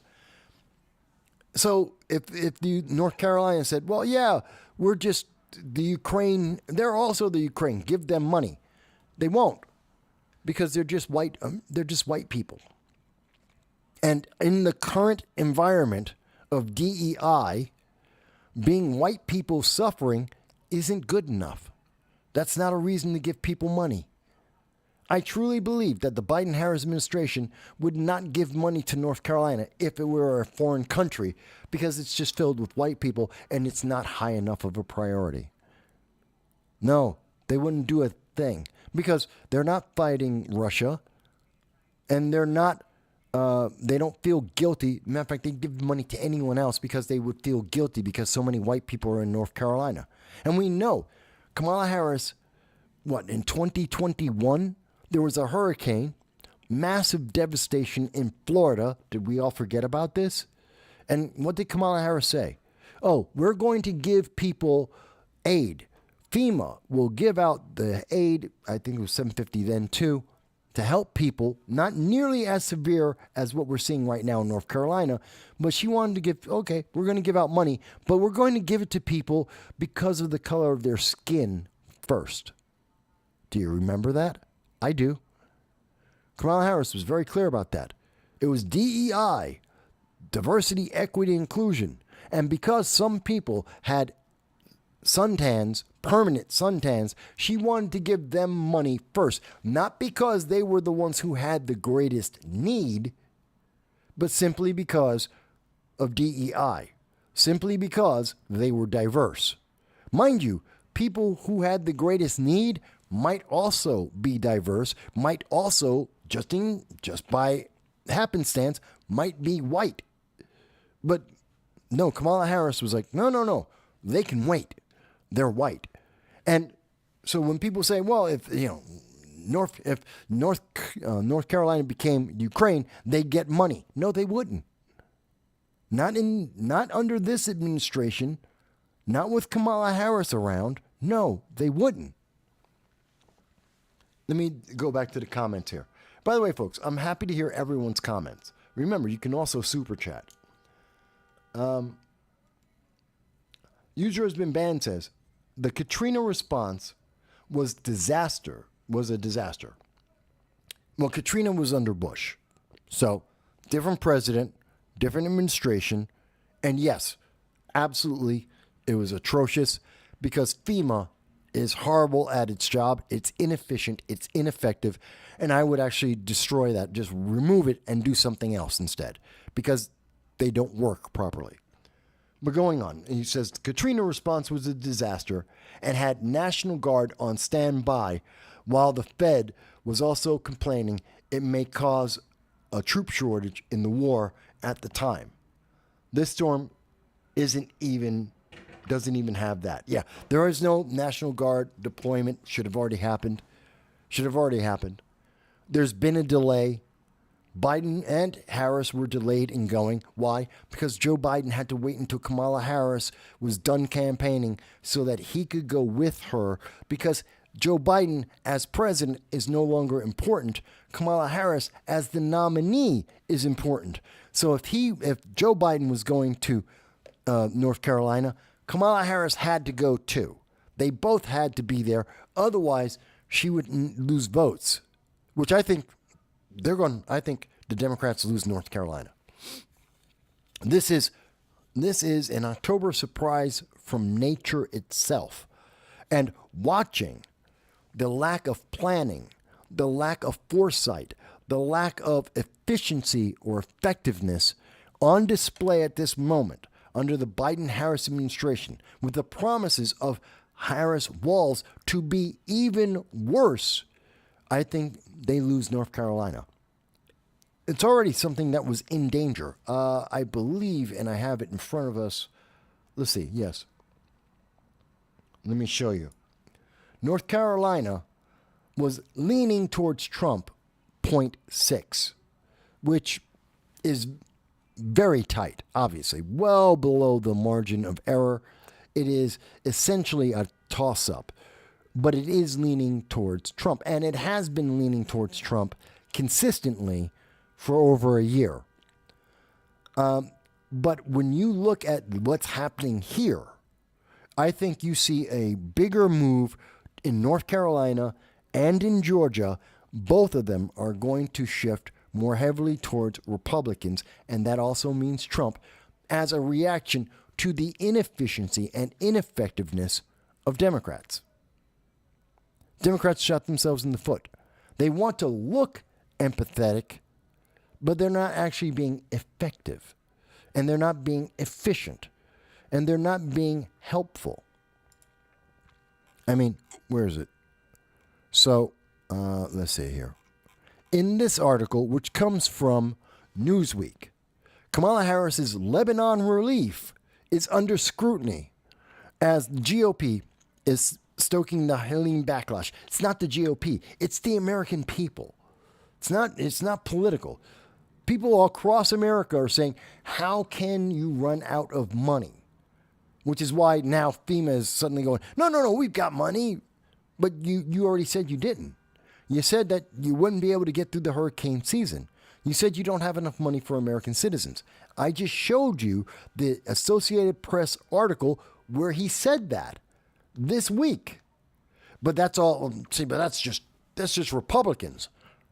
We're looking at the news. We're paying attention to the details. And in this article, which I know they're trying to protect Kamala Harris as much as they can, but we can see here in this section, and they buried this part of the story pretty far into it, but it goes, in a post on X, formerly Twitter, Kamala Harris herself said, "Today, I announced that the Biden-Harris administration will provide $100 million to repair a highway, the I-40, a major artery for western North Carolina." Okay, the biggest problem right now isn't the highway. It is important. You need transportation to be able to get to and from people, but that's not the thing people are looking for right now. Spend $100 million. Okay, What about food and aid for the people? The article goes on. This is from Newsweek. That's from today. More than 2,000 people have been killed in Lebanon since the Israeli-Gaza war, since Hezbollah started attacking Israel, and Israel is attacking Hezbollah. How many Hezbollah members were killed? All 2,000? How many Hezbollah warriors are there? They don't separate that. Oh, it's just civilians. No, they're not civilians. They're people who are fighting. They're terrorists who got killed because they're trying to start and continue a war. Not the same thing. Notice how they minimize and distract from the details that are critical for understanding the context. Mind you, we're just talking about Kamala Harris. We're talking about the hurricane in North Carolina. And now this article is suddenly trying to equate that and justify why we're going to help Lebanon. And in this, the FEMA, Federal Emergency Management Agency, announced that they will spend $47 million in disaster assistance. Right here.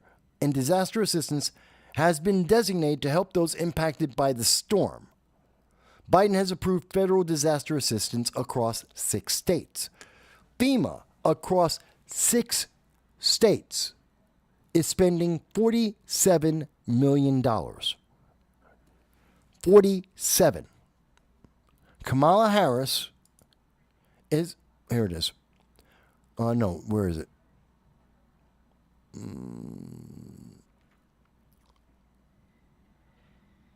Where is it? The Department of Homeland Security spent $380 million to illegal aliens. That was August 28th. Think about that. They spent $380 million. We're only, according to, this is again, I'm looking at the news. This is from Newsweek. FEMA is going to spend $47 million and then they're going to run out of money. $47 million to help 6 states, then they run out of money. In August, they spent $380 million for illegal aliens. Think about that. That's insane to me. And Kamala Harris, who's happy to run around with a $770 belt buckle, is busy with her administration trying to arrest people who are volunteering to help. None of this makes any sense. None of this makes any sense. And they're into us, but we didn't spend money on illegal aliens you did. You have money in your left hand and your right hand. The money in your left hand, you're spending on illegal aliens, and you have 3, 4, 5 times as much money in your left hand, FEMA, that you're spending on illegal aliens, and 1/5 that amount you have for American citizens to deal with disasters, and you spent it all. So to tell me you're not spending money on illegal aliens, if you still have money and you're still spending the money on illegal aliens at the same time that American citizens are in an emergency, and you're telling me they're not going to get money, then yes, you are spending money on illegal aliens. You are spending, I understand, 2 separate pools of money. Don't you understand? That's the money in my left hand. Well, take some of that money and put it in your right hand, because your right hand is empty. This is so aggravating to me. I don't understand this. This is what happens when you have weak leaders, an inefficient, ineffective government that has no plan whatsoever and doesn't care about the consequences of anything that it is doing. And I know there's Democrats out there who are trying to spin this and say, well, Republicans are trying to defund FEMA. Good for them. They should. Look at how horrible they are. Replace them. Wipe out FEMA. Start over with someone better because they're ineffective and inefficient at doing their job. Because FEMA is more focused on making sure they have money for illegal aliens and not paying attention to the money they need for American citizen survival, for emergencies of American citizens. So yes, defund them because they're ineffective, they're inefficient. And by the way, the votes to defund FEMA were before any of the disasters were happening. So they didn't have, it's not like they suddenly looked at FEMA and said, you're in the middle of a crisis, let's defund you. This was a conversation before the disasters happened. So all those Democrats are trying to say, oh, Republicans don't care. Republicans are so evil. It was before there was actually a need, an emergency. Not one Republican that I am aware of has said that they want to shut down FEMA during an emergency of American citizens. That's not what they said. They said that FEMA is ineffective and inefficient. It has no guidance because the Biden-Harris administration has no plan, and there's no reason to keep funding them when they're going to take the money and take money that should go to American citizens, and it's going to illegal aliens instead. Why are we funding that? Why do we have that organization? That's the actual argument. And again, if you hear that in context, if you think about that in full detail, you might not vote Democrat. You might not vote for Kamala Harris. And so they can't tell you that. They can't put that in context to make it as simple as possible. They don't want you to remember that $380 million was added by FEMA to give to illegal aliens, but they didn't add $380 million to give to hurricane victims. That they're spending, they wasted the money in FEMA for American citizens' emergencies, but they can't and they won't waste the money or run out of money to give to illegal aliens in our country. So, user has been banned says, I'm starting to think they're insane.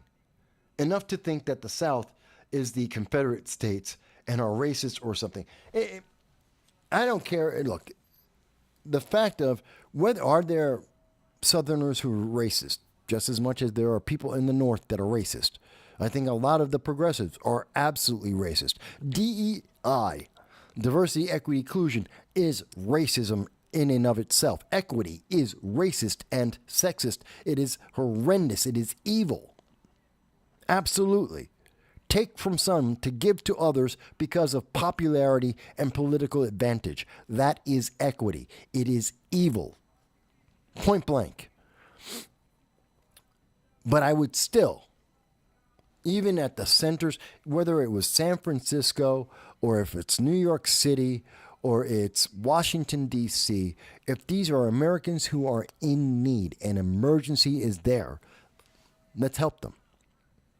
I don't care about their horrible, horrendous, evil policies of equity. They're Americans in need. Help them first, then we can work through the issues afterwards when they're better off. But that's not what the Biden-Harris administration looks at. They are absolutely obsessed. This is all about politics to them. And the only reason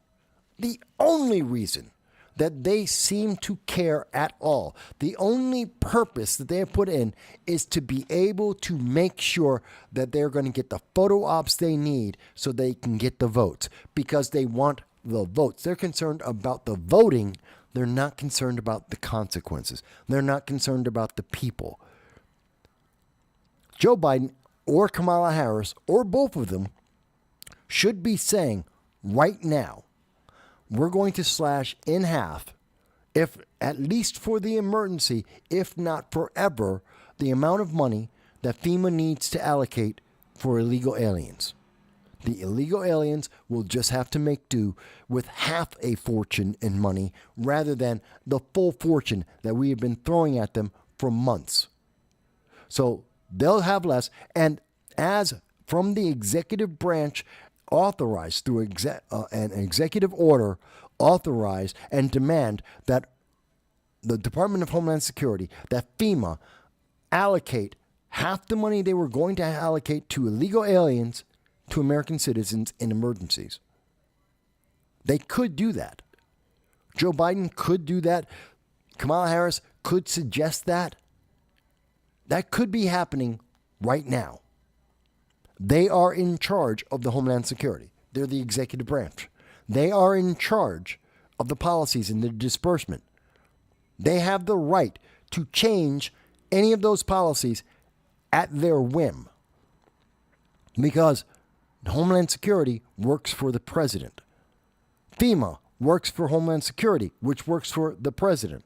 So the president, by a mere statement, can change this overnight. He could fix this. Joe Biden, in between 10 a.m. and 4 p.m., Monday through Friday, and if he wanted to take a little extra time this weekend, he could go out, he could make a statement. He doesn't even need to. He could do it as a tweet. He could do it through a message. He could get on TV for 5 minutes and just tell FEMA, guess what? All he needs to do really is pick up the phone, call Alejandro Mayorkas, and tell him, cut the funding for illegal aliens in half, use the money for American citizens. Period. Full stop. Done. It is that simple to fix. You could resolve this in one phone call, but they won't. Instead, they would rather arrest people, and this is, I still can't understand this. They would rather arrest people who are trying to save lives, to disperse, to volunteer, to help people. They would rather arrest them. They would rather have FEMA block these people. And there's a lot of people who've been saying, oh, Donald Trump raised $4 million with his GoFundMe to make sure that the people who are victims of Helene are getting money. They've done that. Now you could say, well, gee, why would Trump do that? Is it to get votes? He doesn't need the votes. He's already leading there. But why did he donate water and supplies, as he has always done in the national disasters, going back a very, very far time? Because the federal government isn't doing its job. And American citizens can do the job better than the federal government. Because that $4 million is raised by individuals, and it can be spent by the people in need better than people lining up and begging the federal government to give them a little bit more. At least that's the way I see it. That's the way I see it. I don't think I'm wrong on this. I mean, when you look at this, there's a reason why, breaking news, according to CNN, 28% of Americans think America's on the right track. I want you to think about that. Just 28% of America thinks that what they are seeing right now, helping Lebanon, helping Hamas, allowing American hurricane victims to suffer, to not have enough money, to waste money, to have the high inflation, to have money to have no plan for the economy, no plan for the military, no plan internationally or domestically, to have no plans, and to just push a political agenda. Only 28% of America agrees with that. That tells you something. We are on the wrong track. And then some. And then some.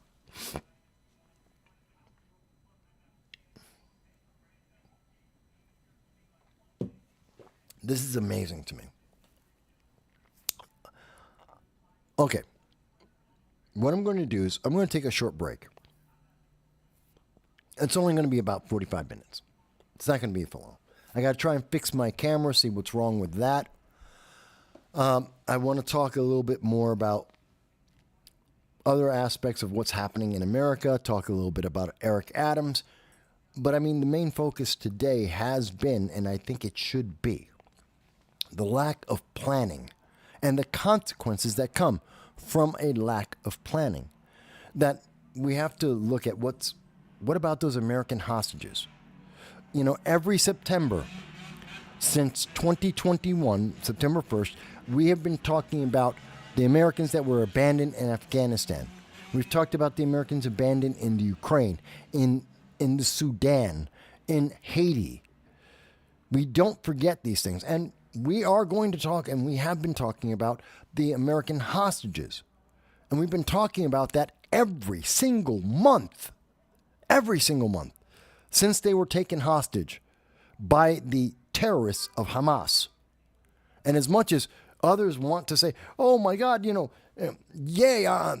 Democratic Socialists of America are all like, ooh, we support Hamas. Screw you guys. I want my hostages back. I want the American citizens released. I want them all to be alive, and they aren't. And that means there has to be a consequence. And we have to discuss that as a nation. We have to make sure it happens so that it will never happen again. But I need to take a break for a second so that we can then talk about that. Because no one else wants to talk about this. The mainstream refuses to address the realities of a lack of what happens when there are no consideration for consequences, what happens when there are no plans in place, when we have the most inefficient, ineffective government. They won't address that because they're worried about the next election. I'm worried about Americans. But we will take a quick break. We're going to be gone for about 45 minutes. That's it.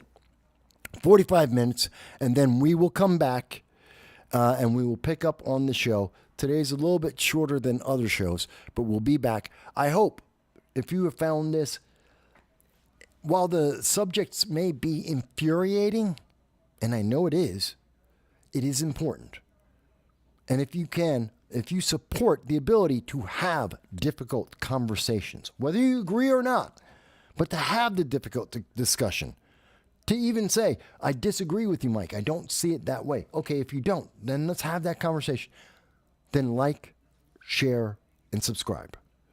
Because YouTube won't. Google won't. They're too busy trying to convince you that you need to vote a certain way. They're far too busy trying to tell you Orange Man bad. They don't care about this. They don't want you to speak. They believe that John Kerry is right when he said to WEF, you talking, you thinking is the problem that Democrats need to eliminate. And that's dangerous. But what I will do is I'm going to show you a conversation we were having back in November of 2023 about this very subject of the American hostages. Something that the news media didn't want to do. Hello, and thank you for joining us. This is No Soundbites Allowed, and I am your host, Michael Voss, the political dragon here in our offices in the Bronx, New York. And it's November 24th, approximately 4:30 in the afternoon. Joe Biden, a little over an hour ago, made some comments about the ceasefire between Israel and Hamas, the release so far of approximately 24 out of 50 hostages. And I think it's very important that we understand exactly what he had to say in the 10 minutes that he gave to this international incident, this very serious issue that involves the United States as well as several nations around the world. So what we will do today is we're going to go through and we're going to listen to exactly what he said. We're going to do a deep dive on his statements as he presented them to the American people and the world to see what is true, what is embellishment, and what is political theater to help the 2024 election. We hope you will enjoy this deep dive of his statements. Now, as you may not be aware, but we are going to C-SPAN and using their coverage of his words. So this has not been edited in any way by any news media. These are the exact words of Joe Biden. Let's hear what he has to say. Yesterday, families all across America gathered together with their loved ones and to give thanks. We must be thankful for in America. I would agree with that statement. There is much to be thankful for in America. We are the leader of the world in terms of freedom, economy, quality of life. When you put it all together, there is no nation quite like America, and God bless America. So far, he started off well. Food on our tables, the family and loved ones in our homes, and the many blessings that come from living in the greatest nation on earth. Today, we can also be thankful of families being recruited and reunited with loved ones who have been held hostage for nearly 50 days. Okay, for Americans recruited, obviously, this was a misstatement by Joe Biden. He misread his teleprompter and said recruited. The Americans and the individuals from multiple nations that were taken hostage by Hamas on October 7th in their act of global terror, well, they weren't recruited. This wasn't voluntary. They were captured. They were forcibly either killed or taken hostage, many of them tortured, many of them sexually abused, and they've been held as human shields. I give Joe Biden, he made a flub. These things happen, whether you're doing something live or whether you're doing something that's recorded. People make mistakes in their words.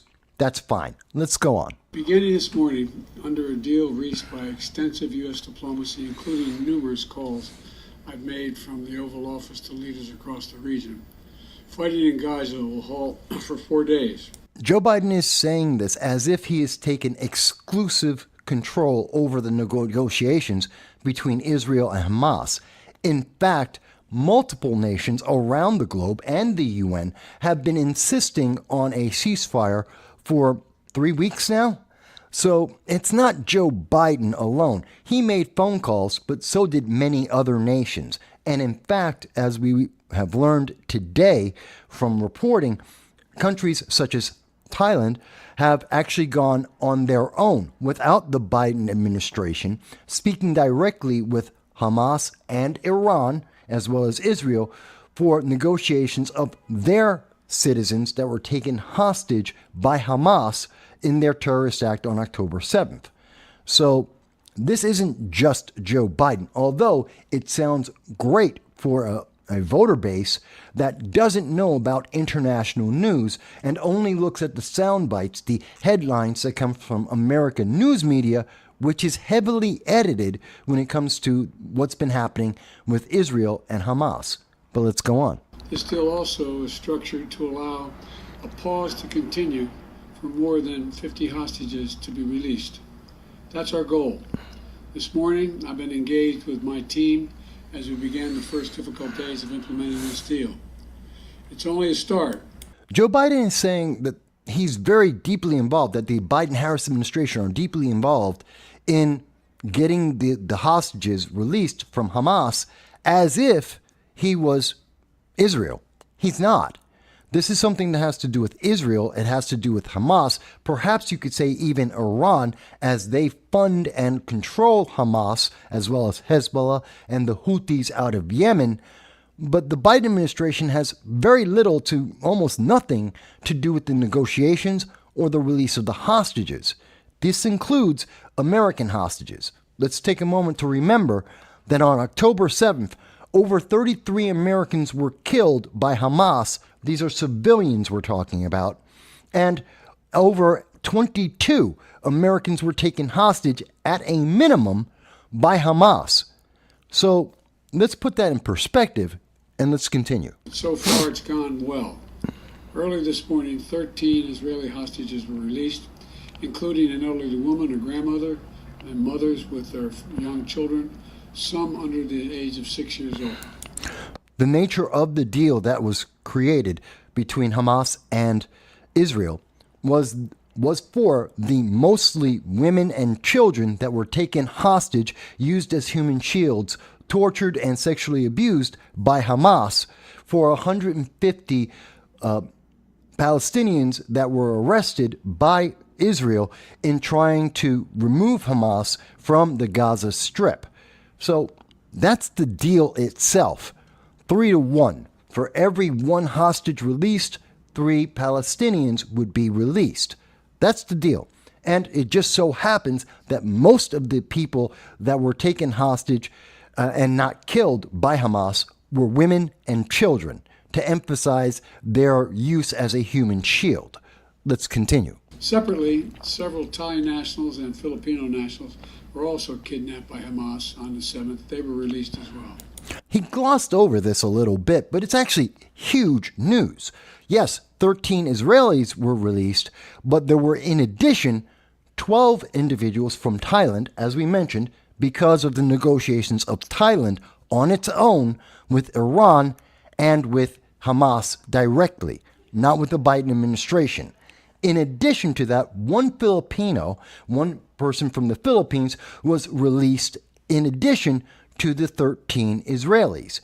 So this is a big deal.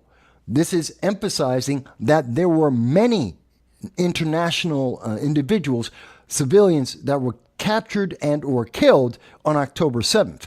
Why is Joe Biden minimizing this? Why is he glancing over this? I don't know.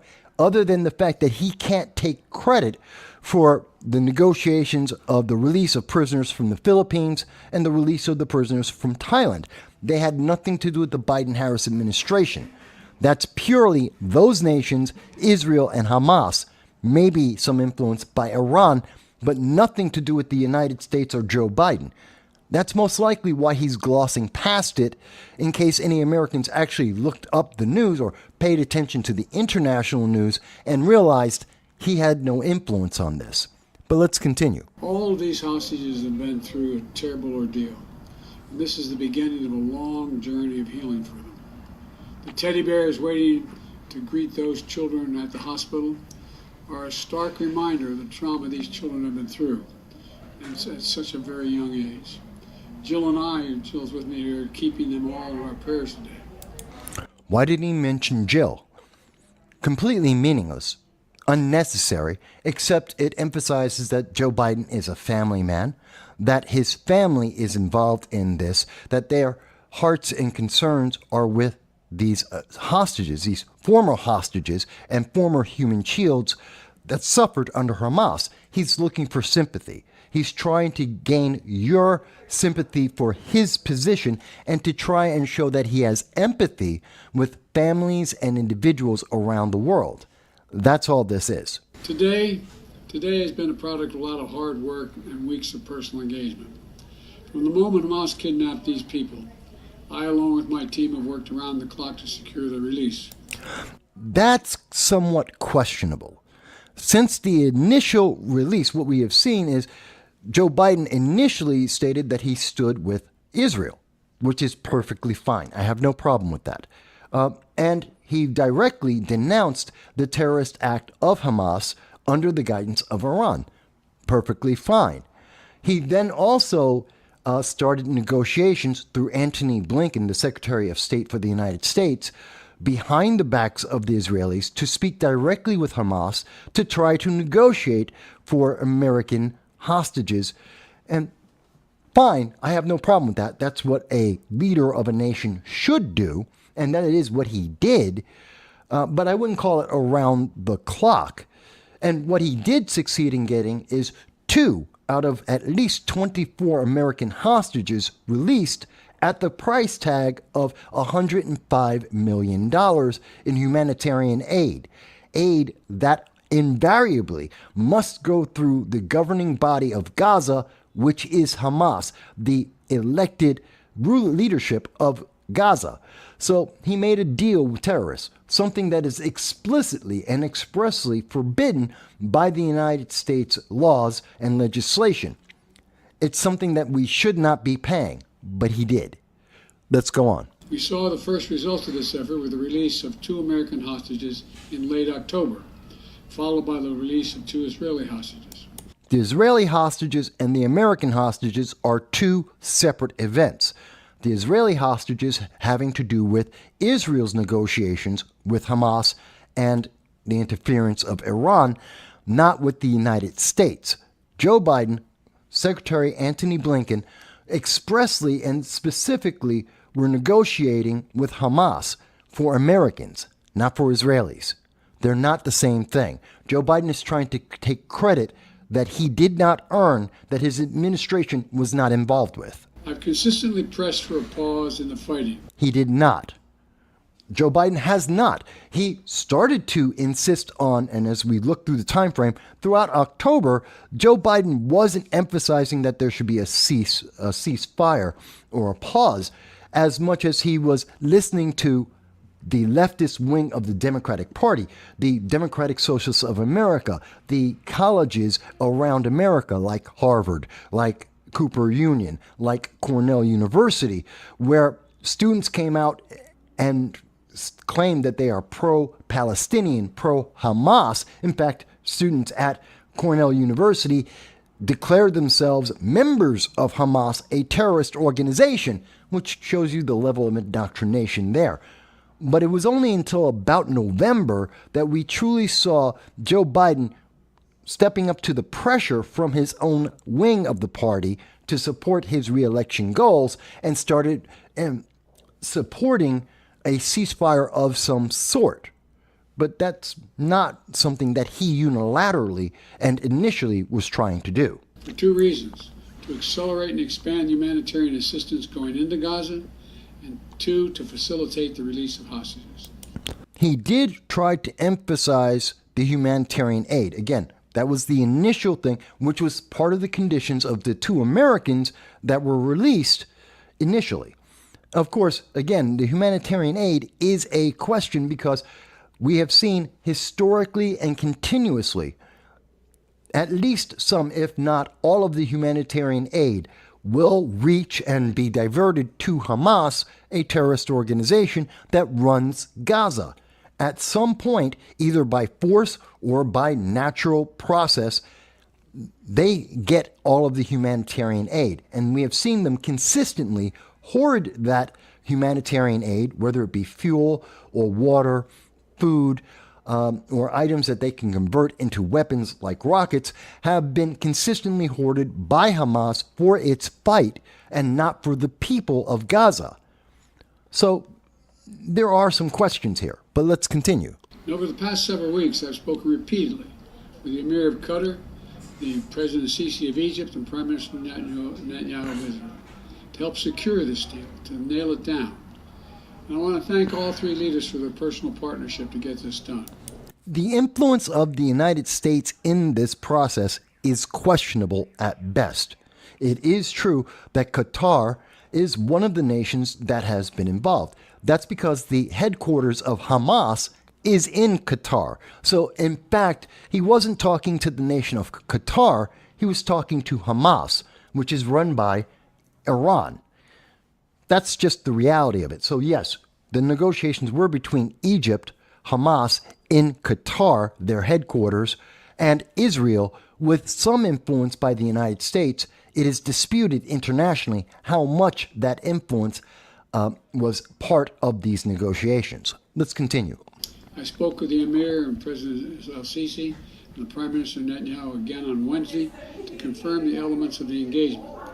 As I said, today's release are the start of a process. We expect more hostages to be released tomorrow, and more the day after, and more the day after that. That's because it's a 4-day ceasefire. So they didn't release everyone all at once, just as Israel isn't releasing all of their prisoners all at once. This is to ensure that each day of the ceasefire will be a ceasefire, to ensure that neither Hamas nor Israel jump the gun and return to the war that has not ended. Let's be very clear. This is not the end of the war. Israel is still seeking out Hamas, and they still intend to remove Hamas, that terrorist organization, from existing, since Hamas, by its charter, its words, and its actions, is trying to commit genocide against all of Israel, and they wouldn't mind taking out Americans along with that, as per the directive of Iran, which is the nation funding the attacks against Israel. Let's continue. Over the next few days, we expect that dozens of hostages will be returned to their families. We also remember all those who are still being held. This is critical. So Joe Biden has said, yes, there will be dozens, because if to get to 50, you have several dozen. So he's not incorrect there. Although he's trying to emphasize these words to make it sound greater than what it actually is. Because this represents 50 is about 1/5 the total number of hostages that are known internationally to be held as human shields by Hamas at this time. And he goes on to say that he wants to remember the others. I want you to note this point in the C-SPAN coverage in the comments by Joe Biden. Does he mention the American hostages? Again, we know of at least 22 American hostages that remain as human shields being tortured and abused by Hamas. Let's see what he actually remembers and tells the American people. We renew our commitment to work for their release as well. 2 American women and 1 4-year-old child, Abigail, who remains among those missing. We also will not stop until we get these hostages brought home. So at this point, Joe Biden has mentioned 2 hostages that Antony Blinken negotiated for, that he paid has proposed to pay $105 million in humanitarian aid, and 3 others, 2 women, 1 child. He has mentioned 5 American hostages, so that any American who is unaware of all of the information that came out in October, the international news that has been spoken about this since that time, since October 7th, that there are at least 22 Americans being held hostage, and he's mentioned 5. So the expectation for the average American, as this is going to be chopped up by the American news media, and only 1 minute, minute and a half, 30 seconds, sound bites will be used to send this message to the rest of America, to those who don't follow the news, don't follow international news, and are just going to hear a headline about this. He makes it sound like there's only 5 hostages to bring home. Now, part of the reason why he would do that is the law of low expectations. He has lowered the expectations to the average American to hearing about 3 American hostages being returned. If he were to get 3 hostages, the 2 women and 1 child, based on just this coverage, most Americans would think all American hostages have been returned home, that America's involvement in the Israel-Hamas war would be at an end, that there is no more connection to the United States. That's not accurate. That isn't even close to accurate. There are 4 times as many Americans still being held that he has not mentioned, that he has not named. We don't know if they are men or women or additional children. He refuses to discuss that. He refuses to give us the full scope, and the fact that the reason why America is involved in this is Americans were killed and Americans were taken hostage. Something that we have gone to war before, just for these same reasons. So he has limited his culpability and the negative impact on him politically. Very few Americans were involved, and he has already achieved almost half of all those Americans being returned. That's the impression you would get if you're only following the sound bites coming from the left-leaning news media. But that is highly inaccurate. Let's go on. In answer to our whereabouts, I remain in personal contact with the leaders of Qatar, Egypt, and Israel to make sure this stays on track and every aspect of the deal is implemented. This extended pause in the fighting brings a critical opportunity to deliver much-needed food, medicine, water, and fuel to the civilians in Gaza, and we are not wasting 1 single minute. But will the food, medicine, fuel, and water reach the citizens of Gaza? In every other instance, in every other example over decades, that's not what happened. Hamas, the governing body of Gaza and a terrorist organization, always divert some, if not all, of the humanitarian aid that goes into Gaza every year. Well over $100 million is received by Gaza from Iran every year. The United States, under the Biden-Harris administration, have committed over $300 million in humanitarian aid to Gaza prior to October 7th. So it's not that they haven't received humanitarian aid for decades. It's that the people never get to receive it because Hamas diverts it and uses it for its ongoing attempted genocide of the people of Israel and other nations around the world. That's why they're terrorists. Let's go on. Since my trip to Israel last month, I've been focused on accelerating the delivery of humanitarian assistance to Gaza, which is part of the deal he made to get the 2 Americans home. It's part of his purchase, his payments for those American hostages. in coordination with the United Nations and the Red Cross.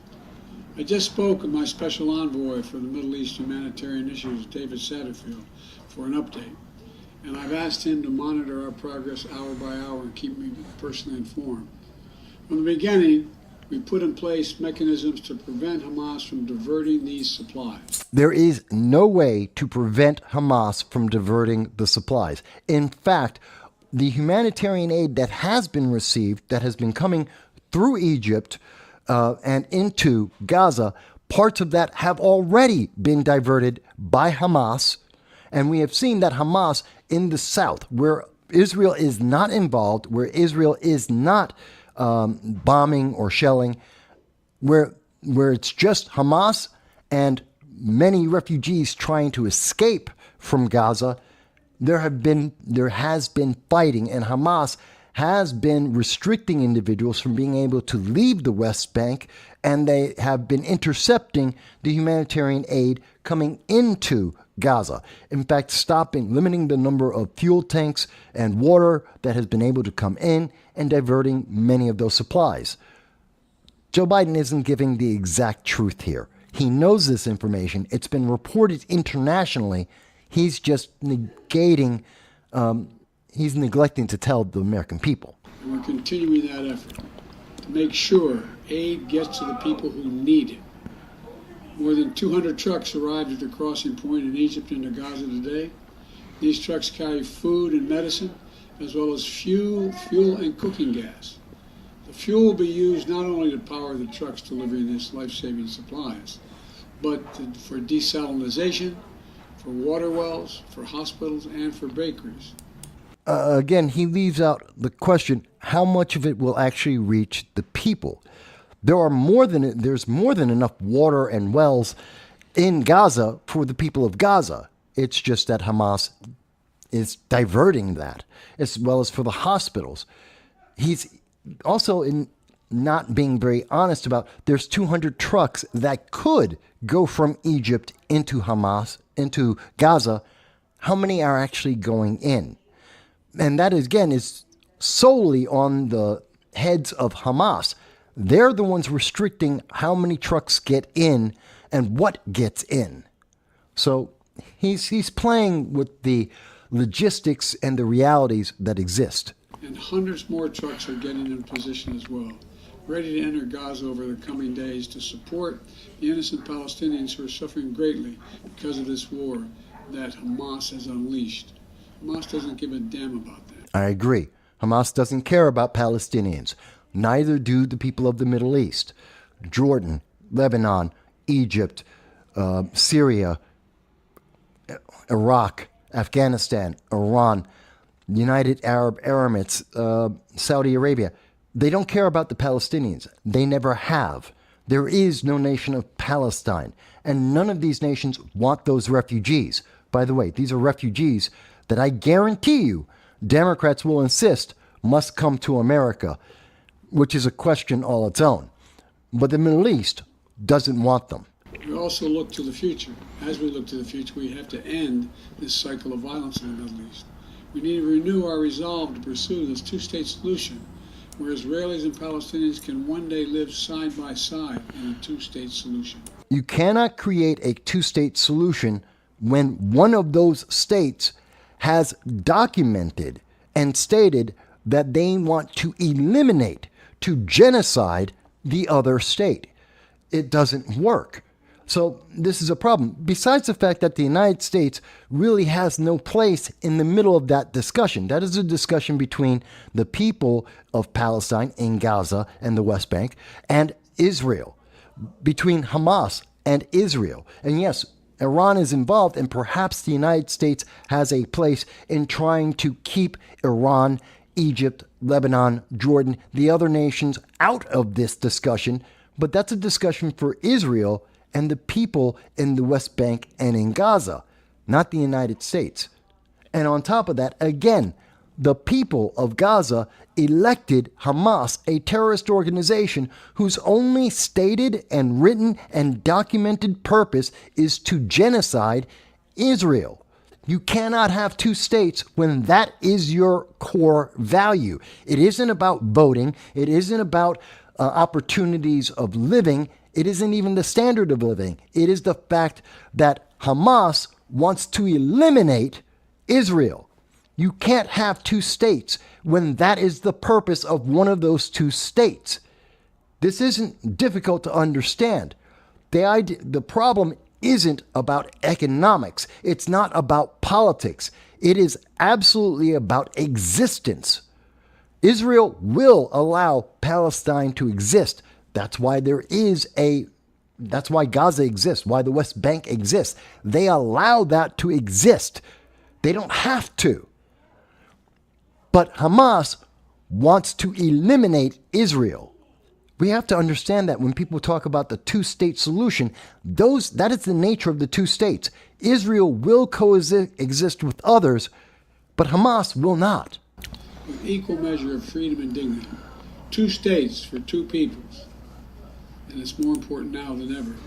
Hamas unleashed this terrorist attack because they fear nothing more than Israelis and Palestinians living side by side in peace.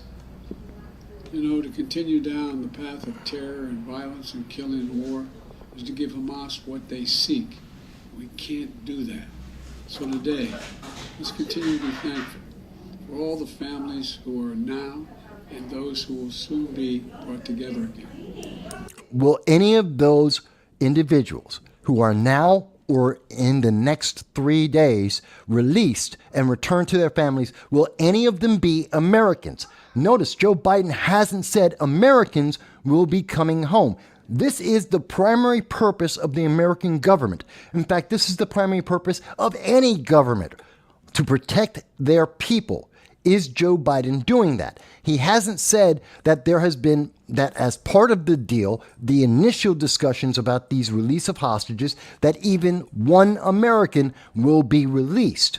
Why is he not saying that? If he is so deeply involved, if he understands and is helping to make sure that every part of this process, of all the hostages being released, that he's on top of this, his people are reporting every hour about this, then why does he not know, or at least not tell the American people, how many Americans are held hostage and when they will be coming, when will they be released? When will they come home?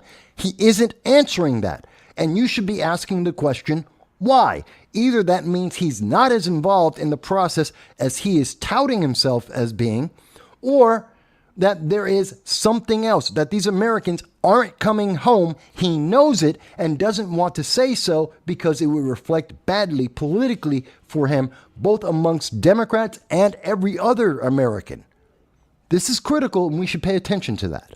I want to once again thank the Emir of Qatar, President Sisi of Egypt, and Prime Minister Netanyahu for their partnership to make what we've done so far possible, and for their continued leadership as we all keep working to implement this deal. And over the coming days, I'll remain engaged with leaders throughout the Middle East as we all work together to build a better future for the region. One of the most important things that Joe Biden can do at this moment is to try and insist on the peace deal being worked on in September between Israel and Saudi Arabia. That's where he can be most influential and the most important, as well as to continue to have American aircraft carriers in the Middle East in the Mediterranean to ensure that other nations like Jordan, like Egypt, like Syria, and Iran do not directly get involved. Yes, terrorist organizations like Hezbollah and the Houthis continue to attack Israeli civilians, but the nations are not because the United States is in the way. That's great. Joe Biden is doing a good job there. It's the rest of it that he needs to work on in promoting the peace process started by the Abraham Accords that have been built upon by Israel and Saudi Arabia. That's what he needs to focus on. At least that is our interpretation. Let's go on. Future where this kind of violence is unthinkable. A future where all children in the region, every child, Jewish, Muslim, Christian, Israeli, Palestinian, Arab, grow up knowing only peace. Well, that would be very difficult considering Iran doesn't believe in that. And Iran is the leading sponsor of global terror in the world. That's what we do. We're waiting now. Just a matter of, I thought, maybe even as soon as by the time I got here. But in the next hour or so, we'll know what the second wave of releases are. And I'm hopeful that it's as we anticipate. Does that mean it will involve, does the second wave or the third or the fourth involve Americans being released? This is important. This is an expectation the American people should have. Are the Americans part of this initial peace process? If so, how many? How many Americans are actually held hostage? How do we have expectations? If we get one back, is that everyone? Again, he said there are 5 Americans that were held hostage. 2 already came home. 3, he mentioned in this speech. Are we to assume that the other 18 Americans are dead? What happened? We need to understand this. Thank you all for listening. I'll take a few questions. Now come the questions which I think are critical to understand. What exactly will the news media ask of him, and how will he respond?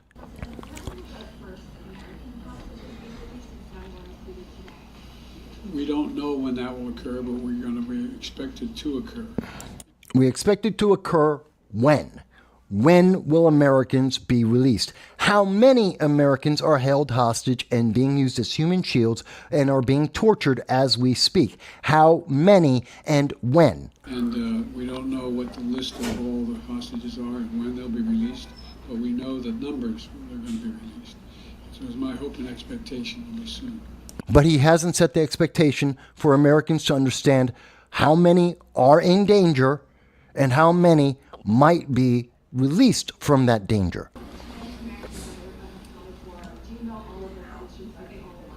We don't know all the conditions. So we don't know how many hostages are dead. Again, this sets the stage of what our expectations are. So there may be more than 33 Americans that were killed by Hamas. This is important. This is important to the Democratic Socialists of America, to the college students at Harvard, at Columbia, at Cornell University, Americans across this nation, especially those who are pro-Hamas. They should understand that the scope of the damage, the death, and destruction that Hamas has inflicted on the world. And this is important for us to understand. But Joe Biden isn't giving us that expectation because he's afraid it will reflect on him poorly in terms of politics and the 2024 election. Let's go on.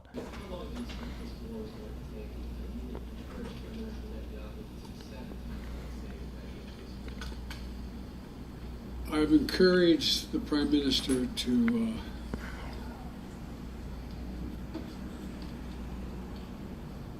focus on trying to reduce the number of casualties while he is attempting to eliminate Hamas, which is the legitimate objective he has. That's a difficult task, and I don't know how long it will take. My expectation and hope is that as we move forward, the rest of the Arab world and the region is also putting pressure on all sides to slow this down and bring this to an end. Let's be very clear. The expectation for Israel, as they have declared, is that this war will continue for another month, possibly 2 months. That is what has been reported internationally. There is no reason to believe that Israel has changed their opinion, at least at this point. The pressure from the rest of the Middle East isn't influencing this because the rest of the Middle East hates Israel. Israel really isn't interested in most of their opinions, especially that of Iran and any of the nations or terrorist organizations that are aligned with Iran. So there is that part of it. Now, yes, we do hope that Israel is able to remove Hamas or most of the influence of Hamas with as few casualties as possible for other non-combatants. But it's a war. There will be some. We hope that it's a minimum number, but we don't know because Hamas has no problem committing casualties against their own people, and Iran doesn't care at all. As quickly as we can. Why do 70% of critical thinkers ditch Disney Plus? Because they found something better. In today's economy, every dollar counts. So what's worth subscribing to? Let's compare Disney Plus and no Soundbites Allowed. With Disney Plus, you're shelling out $140 a year for virtue signaling shows targeting mythical modern audiences. Plus, a theater visit could cost you $40 or more. Ouch. Now imagine a platform where fresh perspectives, insightful interviews, and engaging discussions are at your fingertips. That's no Soundbites Allowed. And the best part, it's free with an only if you choose. While Disney Plus ticks off virtue signal checkboxes, no Soundbites Allowed offers real talk and sharp analysis. Perfect for those who crave depth and clarity. Why break the bank for entertainment? Subscribe to No Soundbites Allowed and enjoy meaningful content without the hefty price tag. All right, everybody. Thank you for joining us back here at No Soundbites Allowed. And I am here with you, your host, Michael Voss. And I am the Political Dragon. Excuse me.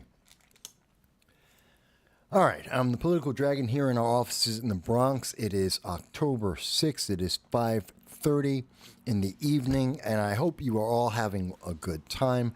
I hope you enjoyed the football if you were watching football, or the Housewives of I Don't Give a Damn, or, 90 Day Fiancé, a fiasco. Okay. One of those things, but let me see here. No, my camera's still not working. My main camera is not working, so I'm using my backup right now, so we'll just go with that. I want to talk about the consequences of what's happening with Hurricane Helene, what's happening as a consequence of what we're seeing with the American hostages held by Hamas, a few of the things that are happening, plus some of the other news that is going on. Because the world is not just Hurricane Helene or what's happening with Israel against Lebanon and the American hostages that have been essentially forgotten about by the mainstream news media. So while we were gone, I did pick up on news in the United Kingdom. See, the United States isn't the only government that has an ineffective, inefficient government. And it's not the only one that deals with internal strife, because in the quest to move further and further left, they forget their actual duties and responsibilities. And the United Kingdom is seeing their fair share of all of this as well. The BBC just reported that Sue Gray just quit as Sir Keir Starmer's chief of staff. Now, for many Americans, you may not remember, Keir Starmer is now the prime minister replacing Rishi Sunak. And so Keir Starmer is very much a leftist. He is very much what we would consider a progressive here in the United States. He's in line with what we would see with Kamala Harris, very much so. Open borders and many of those same ideas. And of course, his staff is as incompetent as you would expect for someone with those political views. One of his key people is Sue Gray, someone who is instrumental in getting Keir Starmer elected. And as it turns out, she also is a liability, like we see very often, like we saw with the the creators of BLM. They're there, or Sean King.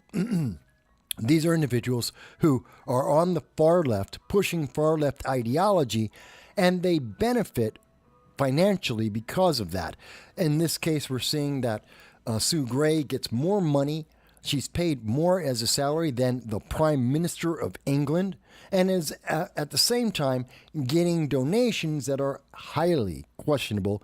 And it's just showing you how partisan they are.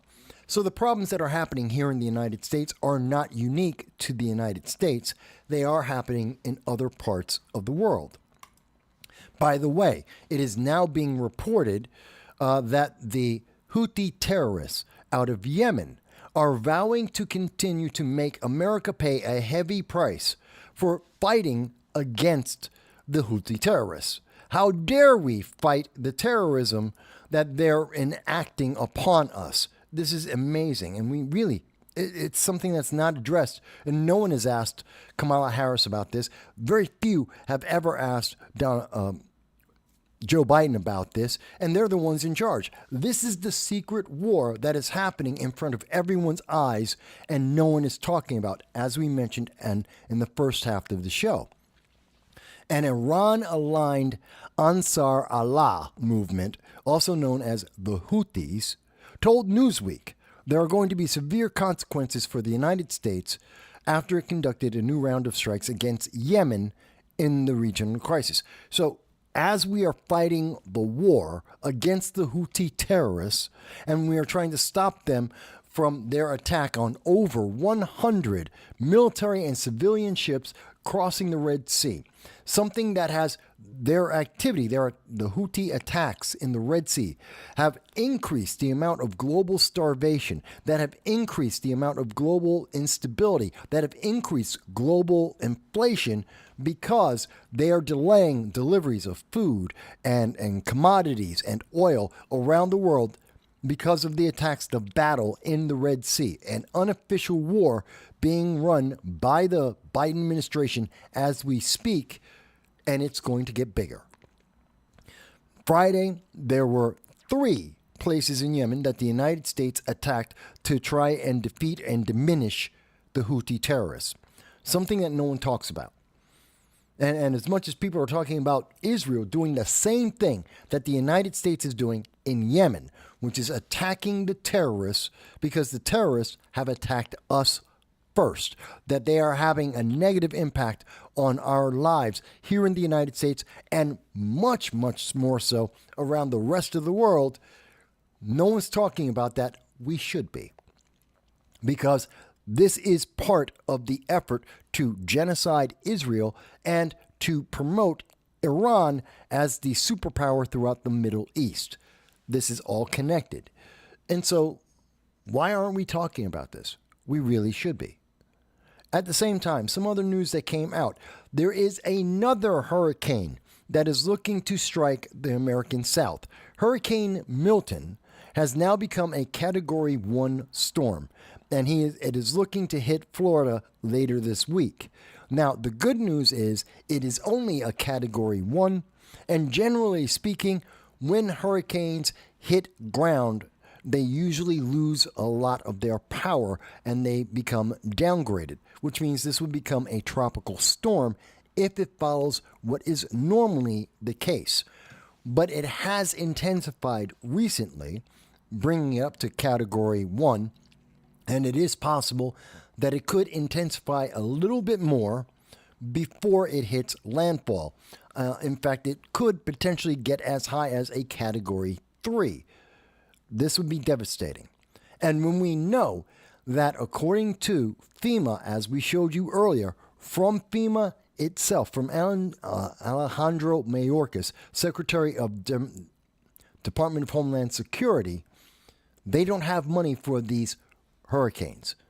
The Biden-Harris administration itself has said there isn't enough money to take care of American citizens, while they have more than enough money to take care of illegal aliens living in the United States. This is a fact. And it was reported on October 4th. It's amazing to me.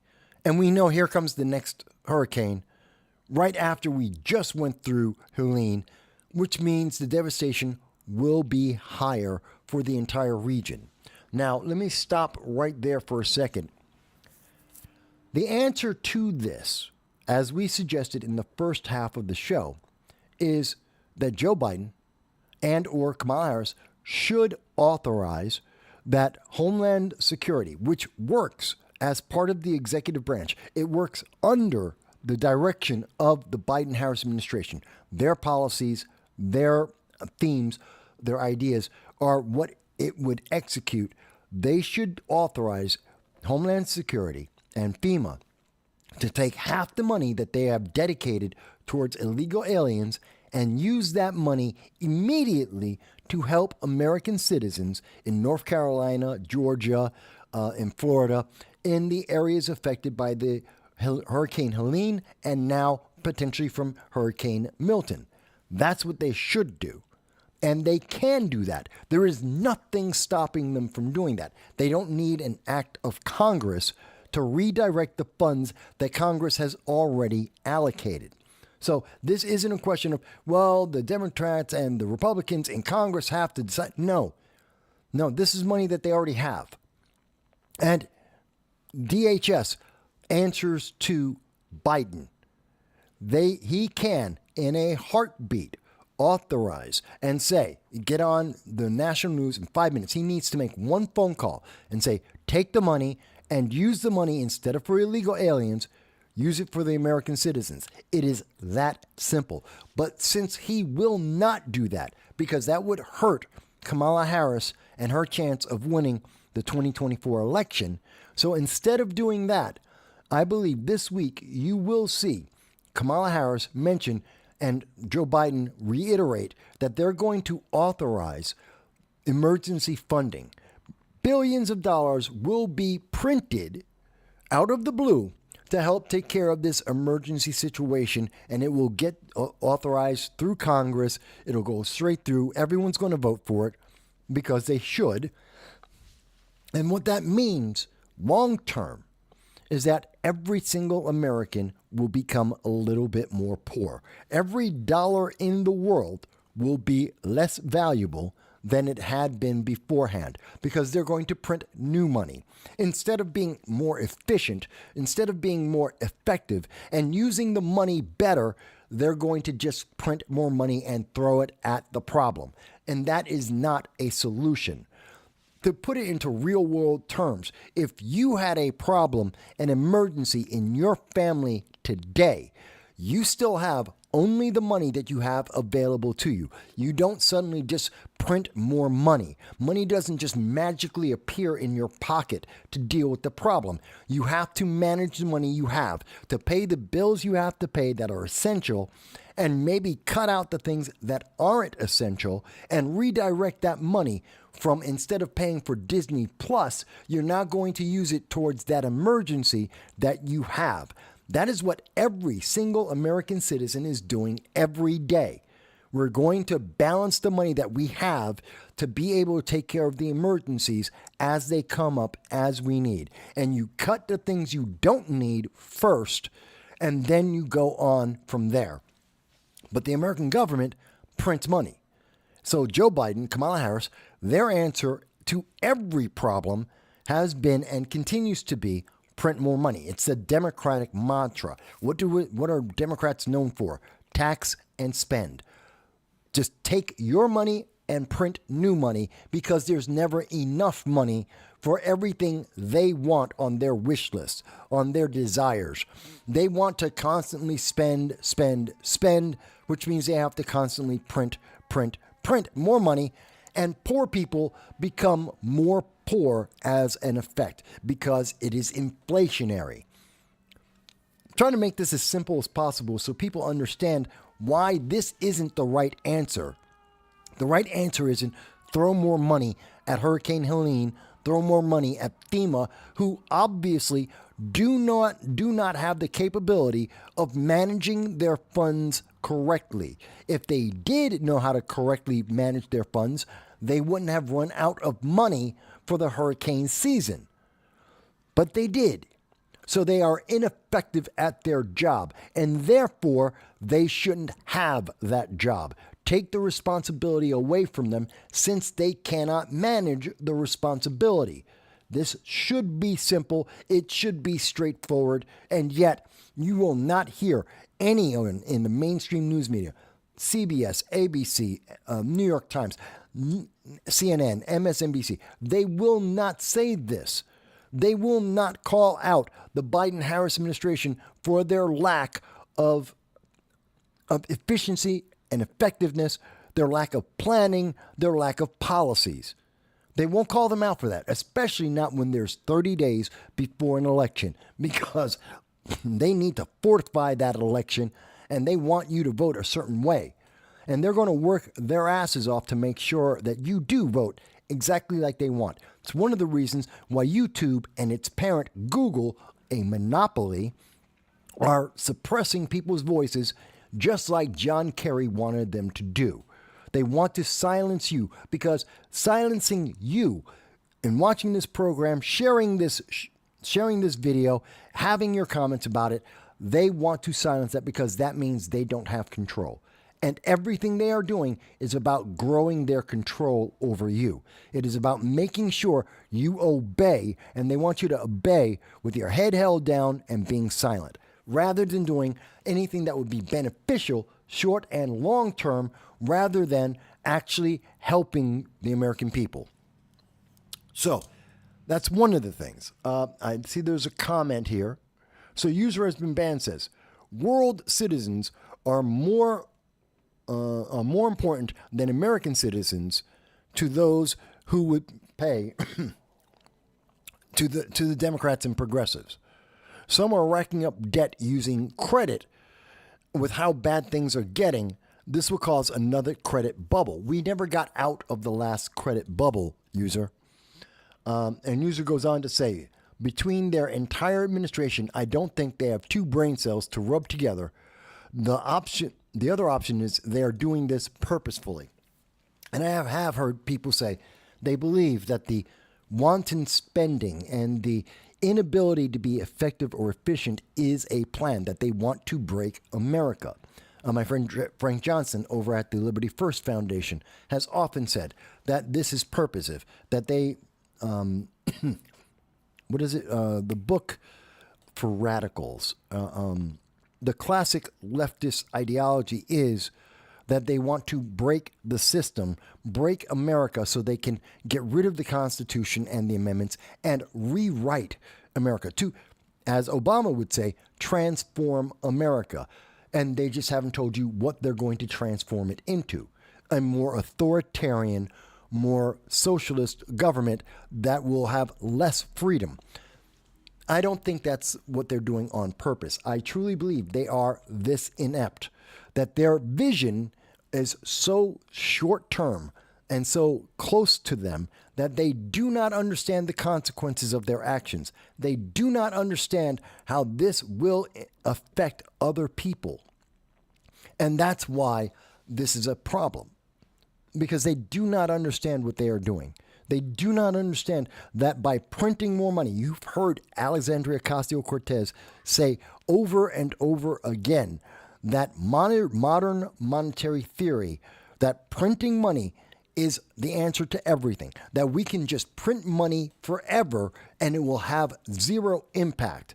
It's because she's an idiot, because she doesn't think about the fact that by printing more money, you increase the inflation and poor people become more poor. They just don't think about it. The answer right now today is we need another $100 million to help the people in Helene. So they'll just print $100 million, except that is inflationary. The answer should have been, don't give as much money to Lebanon, where we have no reason to give them money. Don't give the money to the Houthis or Hamas. Don't give the money to illegal aliens. Cut them. Excuse me. Don't give them the money, or to be compromising, give them half as much money, and then we have the money for the American citizens, and we don't have to print a single dollar. That will not be inflationary. just redistribute and they love to redistribute your money, but instead, let's redistribute the money the government has already and focus it where it needs to be. This should be a simple solution. Somebody in the news media should ask them, why won't they do that? Because it's not a hard thing to do, and it doesn't require congressional approval. Joe Biden could do that in the next 5 minutes if he wants to. If he was allowed to do it by whoever is handling Joe Biden the 18 hours a day that he is not coherent. But they won't. It is because they don't think they need to. Rules for Radicals. Thank you. That's the book I was thinking of. Which says to break, you need to destroy the system to replace the system. Thank you for that. User has been banned. I should also mention that as we are seeing tensions increase for the United States, just as they are for Israel in the Middle East, and we know, as I just showed you, that the Houthis are now looking to, of course he does, now he does. Now he does. I'm sorry, I'm talking about my dog who was asleep before, so I didn't walk him, but now he wants to go. The Houthis, the same problem for Israel in the Middle East, which is the increased pressure from Iran against Israel, is the increased pressure on America from the Houthis. Again, this is coming from Israel, and I'll show you again. This is being reported by Newsweek as we speak in the unofficial war in the Red Sea. Well, don't think that's the only pressure that we are getting.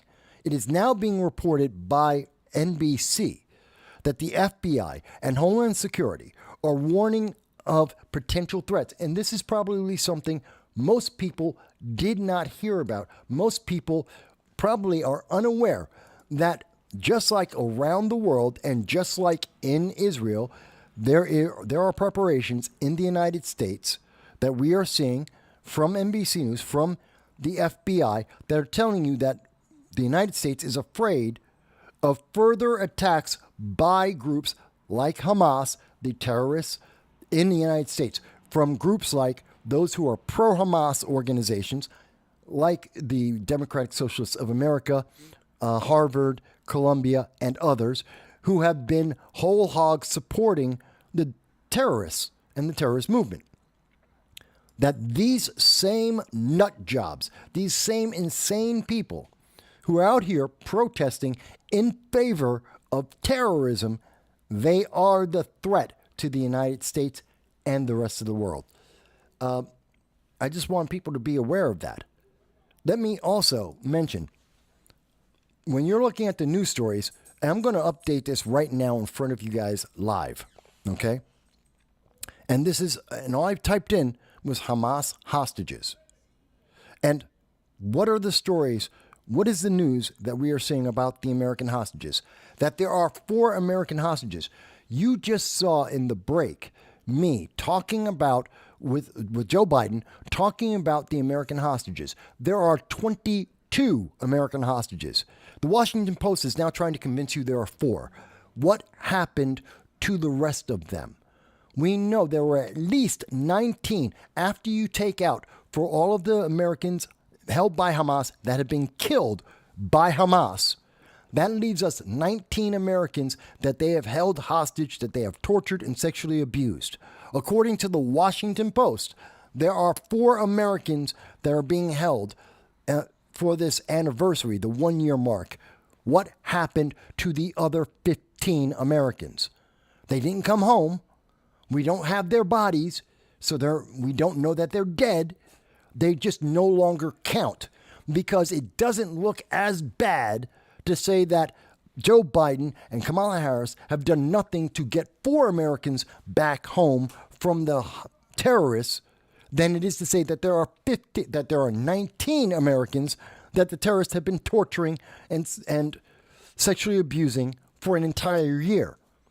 So that's why we see the number is 4, because it isn't 4. It has never been 4. It has been 22.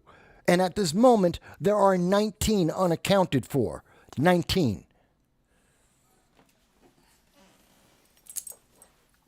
Hey, folks. Yep, this is my dog. Hi. How you doing? Oh, yes, I love you too.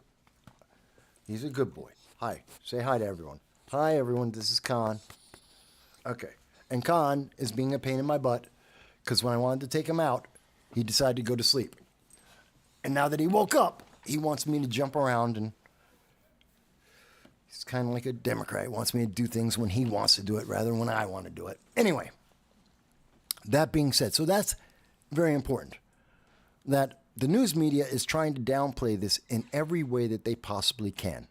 And they don't want you to recognize the threat that is actually in front of you, a threat that comes not only from the illegal aliens, as we just showed you, from ISIS that were allowed into the nation because of the open borders, but it comes from individuals like the Democratic Socialists of America that want to destroy America, like from Harvard, like from Columbia. And that's really crazy to me. And the threat is getting worse and worse. We just found out over the break that there is news out. 5 teens are arrested because they assaulted a former New York governor. Now, I got a really big question about this. See, the 5 kids that had this gang attack against former New York State Governor Patterson, former Governor David Patterson, who is, who is technically blind. They didn't do this because of politics. Former Governor Patterson, who lives in Manhattan, this was on 96th Street. This is actually the east side, 2nd Avenue near 96th Street. That's actually a very wealthy, very lucrative, they're well off. The people living in 92nd Street and 96th Street in New York City, they're not poor at all. They're not middle class at all. These are poor. These are rich people. And this is generally considered a safer neighborhood. And they didn't attack him because they recognized he's governor. They didn't attack him because he was a Democrat. They didn't attack him because he was black. These kids are black that did it. So it wasn't a racial thing. It wasn't because of politics. The reason why they attacked the former governor and his grandson is because those kids apparently were trying to break into someone's house. The kids, according to the reporting by NBC News, is that the kids were trying to climb up a fire escape to get access to the windows and the apartments of an apartment building near where Patterson lives. He confronted those kids and said, "What are you doing?" The kids took affront to that and decided to assault him, along with 2 adults, a grown woman and a grown man. So there were 7 involved in this, not just the 5 kids, the teens, but 2 adults, apparently all working together to commit a crime in one of the safest neighborhoods in all of New York City. That's because everything is breaking down. It's because it's all falling apart. Because New York is being run inefficiently and ineffectively. Because the focus in New York City, like in Chicago, in Boston, in LA, in Portland, in Austin, in Boulder, Colorado, is on illegal aliens, not to punish them, but to reward them for breaking U.S. law, for coming into America illegally. The focus and all of the money, $5 billion a year in New York City alone, are being spent on housing and feeding and upkeep for these illegal aliens. And that's a problem, because that only encourages more of them. And they don't have the same respect for American law as most others do. But if those illegal aliens are being well taken care of, that they're spending double. The average illegal alien in New York City, New York State is spending $60,000, not including food, well over $70,000 per illegal alien in New York City. When the poor in New York City are looking at this, they're looking at a 100% increase in their grocery bill, and they are seeing these illegal aliens, some of them assaulting police officers, having gangs that are trying to take over apartment buildings, that are selling drugs on the corner and guns. When they see that these people are doing all of this and not being stopped, and in fact are being funded by the very same government that is making everyone else poor, these kids react. And that's why we see this supposed gang, in fact, a group of kids trying to break into apartments in the ultra-wealthy East 96th Street region. And it just so happens that Governor Patterson, being an adult, being an American citizen, told these kids to stop and go home. And instead, the adults that were with those kids, who were guiding them into this life of crime, decided to assault Governor Patterson. This is apparently how this all came about. We need to call this out. If we had more of a focus on law and order, if we have more of a focus on trying to maintain the respect for our police and have more police and have those police patrolling, then this wouldn't happen. If we have more respect so that these kids aren't watching illegal aliens come into America and get treated better than them, that they're not watching these illegal aliens commit crime after crime and go through a revolving door of bail reform and be released back out, watching American criminals get put in and out of jail within an hour and commit more crimes, they wouldn't say, well, there's no consequence. Of course I'll commit a crime because I want what they have. My parents' taxes, my taxes are paying for everything these people have. So give me something back. They wouldn't be making these steps if we had a plan, if we had an efficient and effective government. But we don't. And I can tell you, in looking at this story, and I'll get to the comments in just one second, but I can tell you the main reason why this got resolved so quickly, that these teens yesterday attacked former Governor Patterson and then got arrested immediately afterwards. Well, the reason for that is it was former Governor Patterson, David Patterson, a Democrat. Because if it was just a black man walking with his grandson in New York and they got assaulted by a group of black teens, this would be just another story. Nothing would be resolved. The police, look at the number of police that you're seeing on screen right now that were assets that were dedicated to this attack. You don't see that in the Bronx. You don't see that in Queens. You don't see that in Brooklyn. You don't see that in any part of Manhattan that isn't 96th Street, that isn't where David Patterson is. You don't see this response. This would be something that they'd be working on for weeks before they would resolve it. But because it was a high-profile Democrat, there is a difference. Because the other high-profile Democrats have to feel safe. If they don't feel safe, they won't donate to the Democratic Party. They won't vote in primaries or the election. They have to feel safe. Not that they are safe. Absolutely not. Nothing about the policies of the Biden-Harris administration make you safe.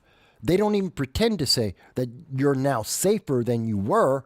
No. What they say is you can feel safe. Governor Hochul is focused on how people feel safe.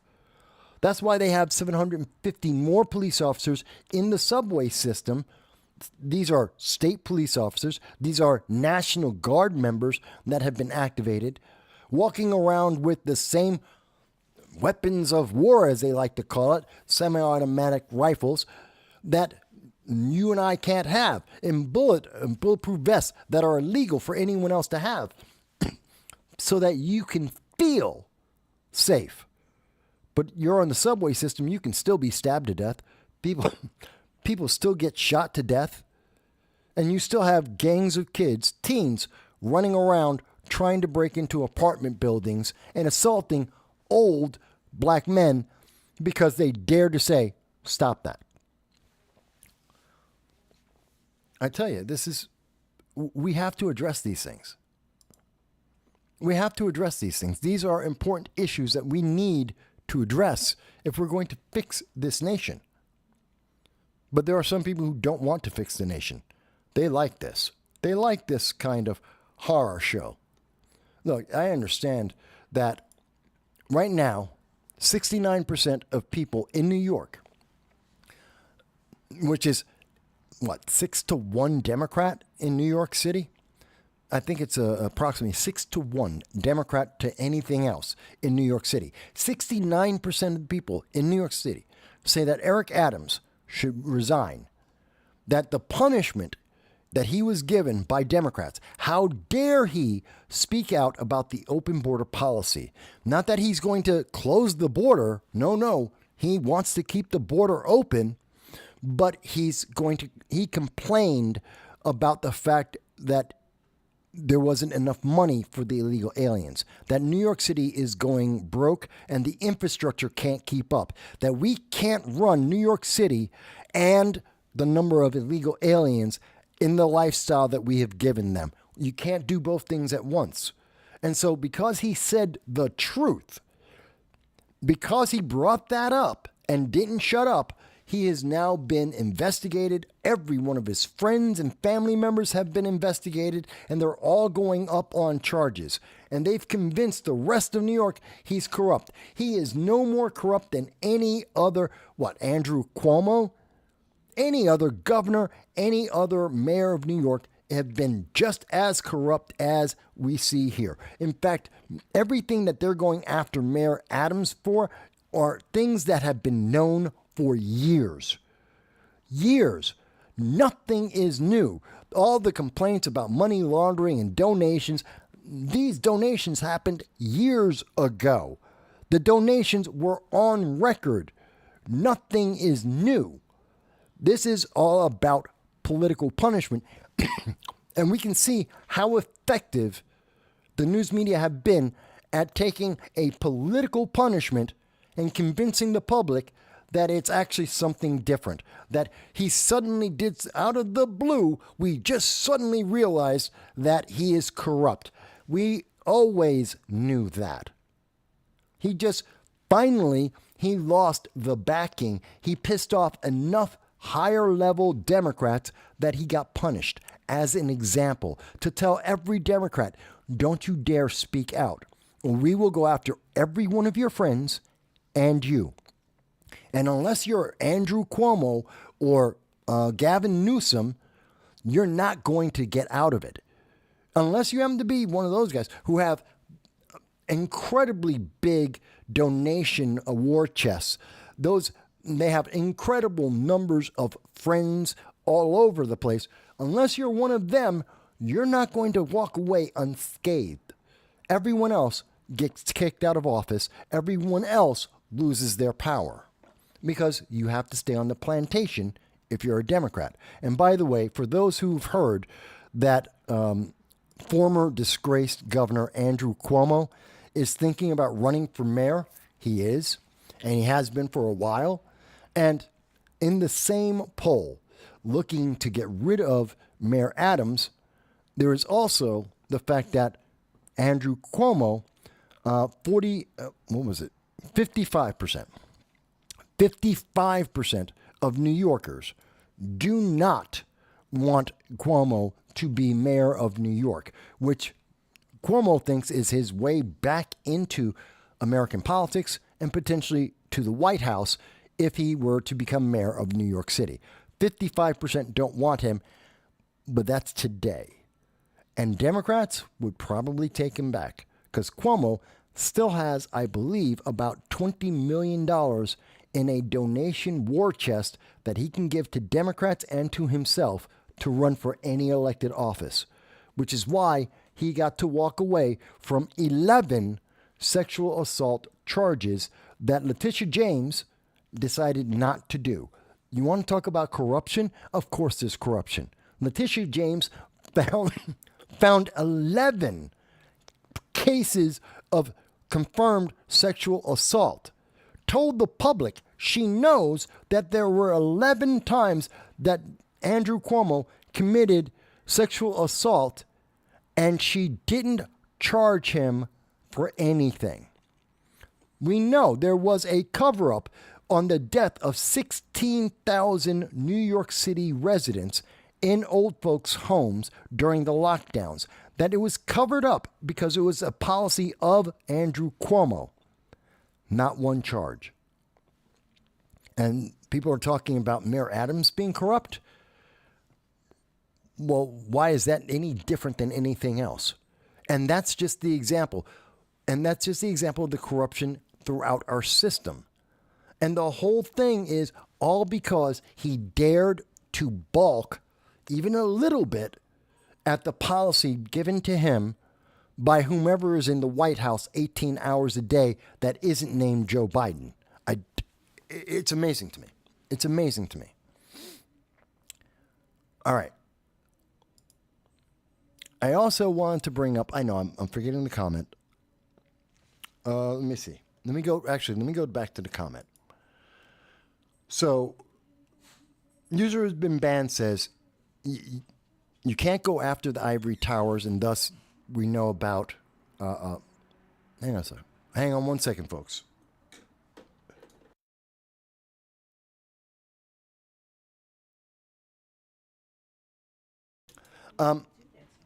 About David Patterson. You can't go after the people in 96 East Side, 96th Street. They have too much money. You can't go after the ivory towers. You're right. User has been banned. That's why we saw such an immediate reaction to catch the kids that caused this problem. Let's see. What else in the comments that I missed? User has been banned says Cuomo should run for head of sweeping sand off beaches. Well, that would be one thing, all right. And he goes on to say that he's Italian. That's just what we do. Cuomo absolutely deserves to be in jail. Should have been in jail already. Why he isn't, I don't know. But this is insulting. We've been seeing all these problems, and I've talked about how we are seeing the lack of an actual policy, the lack of a plan has been working out badly for America. But I also want you to understand that the threat that we highlighted last week coming from John Kerry is something that is happening right now. It's not something that's going to happen in the future. It doesn't matter if the 2024 election goes with Kamala Harris or not, because we are seeing it. Now, this is a story that came out on October 4th by You Are the Power.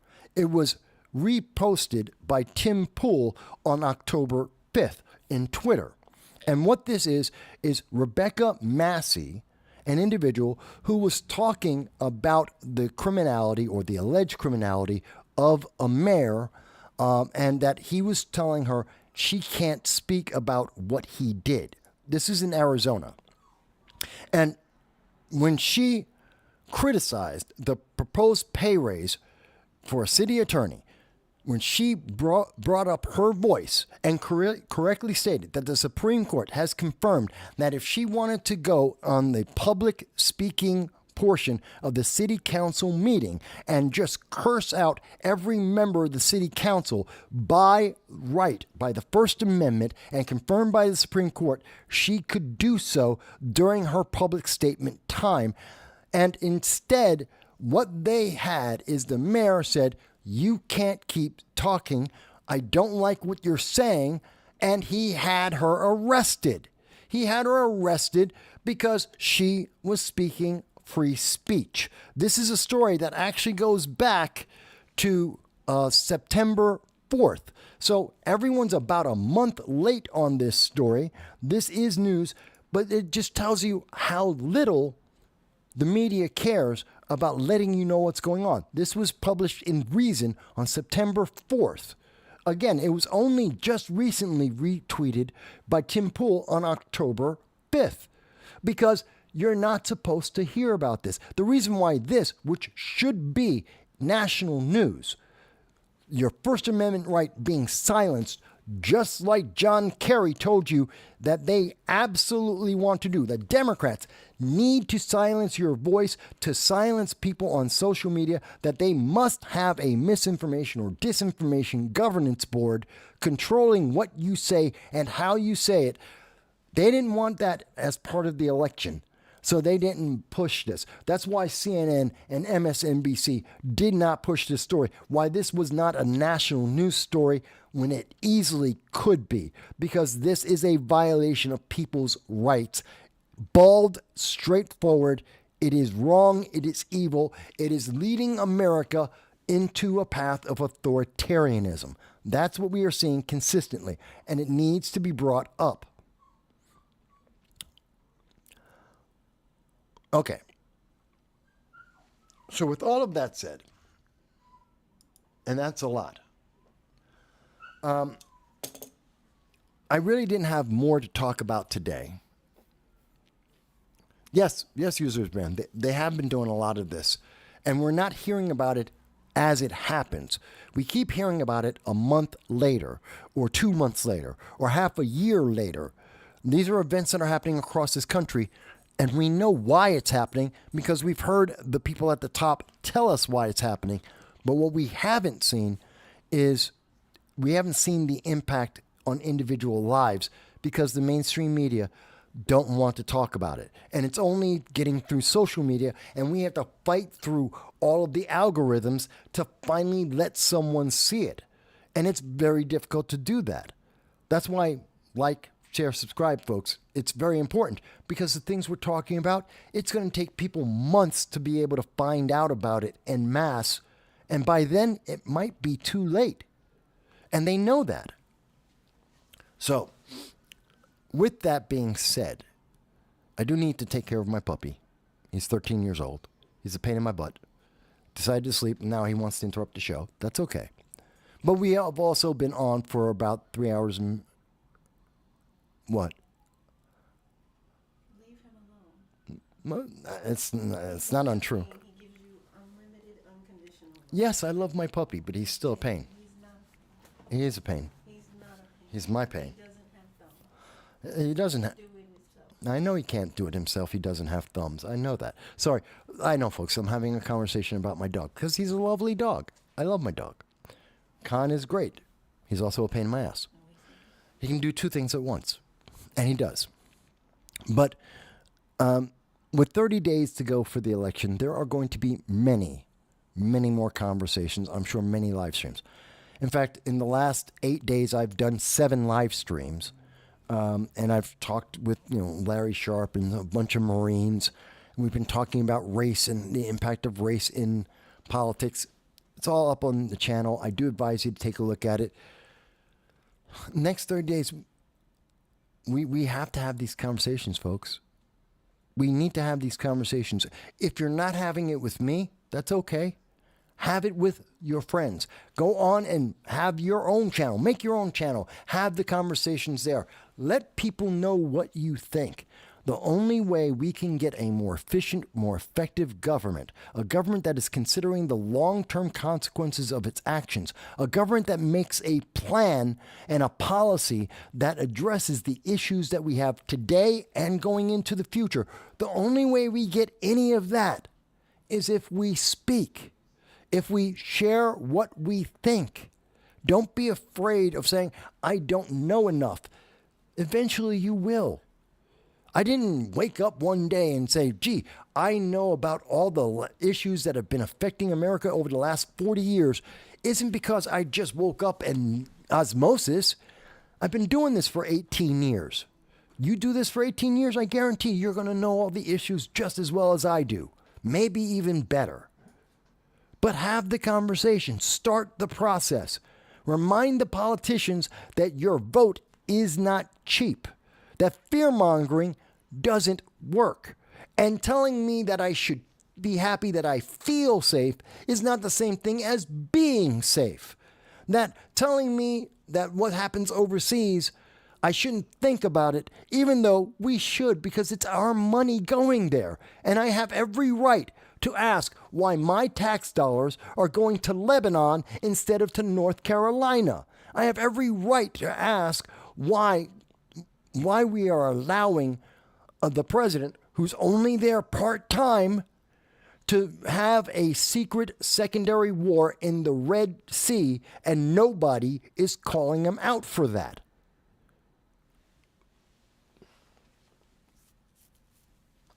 King of the Swamp, yes.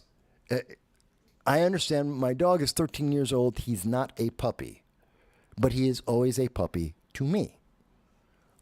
That's why I call him my puppy, and I love him. So thank you, King of the Swamp. In fact, just thank you for watching the program, and I hope people will watch the first half, because it is more than just talking about overseas international politics. It's about everything that's been affecting all of us.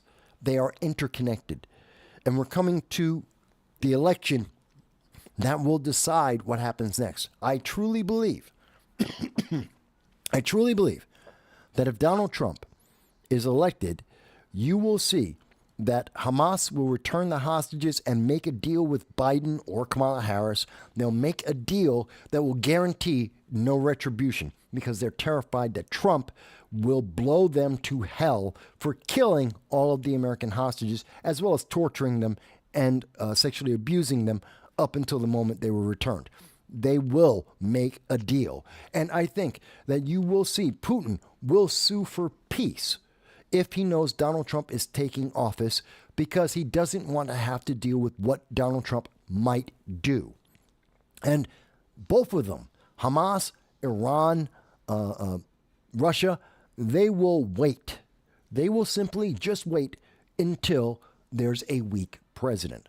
The next Democrat, the next weak president is just 4, maybe 8 years away, and then they can go back and they'll have more resources. They'll have more troops. They'll have more bombs and missiles and rockets. They'll have more hypersonic missiles, so they can fight their war even more effectively, while Democrats will be just as inefficient, just as ineffective, and just as power hungry above anything else. Matter of fact, not just the Democrats, the establishment, both the Republican establishment and Democrat establishment, they are the symbol of weakness in America. And as soon as one of the establishment candidates takes power, we will see the enemies of the United States and freedom in the world will move ahead and say, now's their time, and they will go right back to where they left off. The only thing that protects America and the world is a strong president. At the moment, the strongest choice we have is Donald Trump. It's not Jill Stein. It's not Chase Oliver. It's not RFK. They aren't strong choices. They aren't realistic options. They're just not. I'm not saying they're bad people. I'm not saying all of their policies are bad policies. I think RFK's MAHA, Make America Healthy Again, I think that's a laudable thing to go after and to work on. Make America healthy. I have no problem with that. Don't make RFK the president. I don't agree with that. He is just another Democrat. And he has the same Democratic policies as Kamala Harris. And that is not good for America. That is weak. And that will only hurt everyone. That is what I believe. Users Band says, do we have a president? I don't think we do. We only have Joe Biden, who's there part-time. And he's a zombie all the time. He doesn't even know if there's a storm, a hurricane or a storm affecting America at this moment. On any given day, he might not know. Sorry, he needs the 25th Amendment. And I'm sure Democrats are looking at using the 25th Amendment to justify Kamala Harris and breaking the glass ceiling. And now you have to vote you're not voting to let her break the glass ceiling. You're voting to keep her in, to make history, giving her the election because she's a woman and she's a woman of color, which aren't reasons. God help you. You are so confused and useless if you are voting for Kamala Harris because of her gender and her skin color. Those are categories. Those aren't reasons. That doesn't make her smart. That doesn't make her good. That doesn't make her effective or efficient. It means nothing. It is useless without anything else of substance behind it. I know people watch this show for lots of reasons, and some agree and some disagree, and that's fine. But if you are voting for Kamala Harris, and the only reason you can point to is the insubstantial fact that she is a woman and a woman of color, you have failed yourself as well as America. That isn't a reason. Go back, read through her policies, listen to her speeches, watch her interviews, or watch me going over her interviews as I have, and then make up your mind. Have a reason. Because gender and color are not reasons. Sexual preference is not a reason. Not for anything. Except maybe if you want to date someone. If that's your reason to date someone, fantastic. If it's your reason to elect anyone for anything, you have failed yourself as well as the public. With that said, folks, today is a short day, short conversation, or at least short relative to this show. I get told all the time, Mike, you're on forever. No, hey, 3 hours, 4 hours, that's a short show for me. So, but that's okay. Now is the time to relax. That means you got to play a video game, watch a movie, go and watch a football game, watch the Housewives of I Don't Give a Damn, something like that. Hey, go ahead. But just remember in the back of your head, these are the things we need to talk about. Spend some time. Let's talk about these things. I look forward to seeing everyone comment after the show in the comments. Tell me what you agree, you disagree. I'm always open to hearing your respectful comments. If you want to tell me that I'm black, I'm ugly, I'm old, I don't give a damn. Don't waste time with that. But anything substantive. 48, what do you mean 48-hour show? I can do 12. I can't do, well, you know what? If it means raising money for the homeless, if people are willing to pay, donate to a homeless, to end homelessness, if there's a what do you call it, a charity for fighting against homelessness, and if people are willing to pay to see me talk nonstop for 48 hours and donate towards ending homelessness, I will do it. I will do it. I will do a 48-hour show nonstop to raise money for homelessness. Absolutely, I would do that. So if anyone finds a charity that's willing to help and we can raise money for fighting homelessness, I'll stay up 24, 48 hours. I can do it. I can do it. All right. With that said, folks, I thank you. I thank you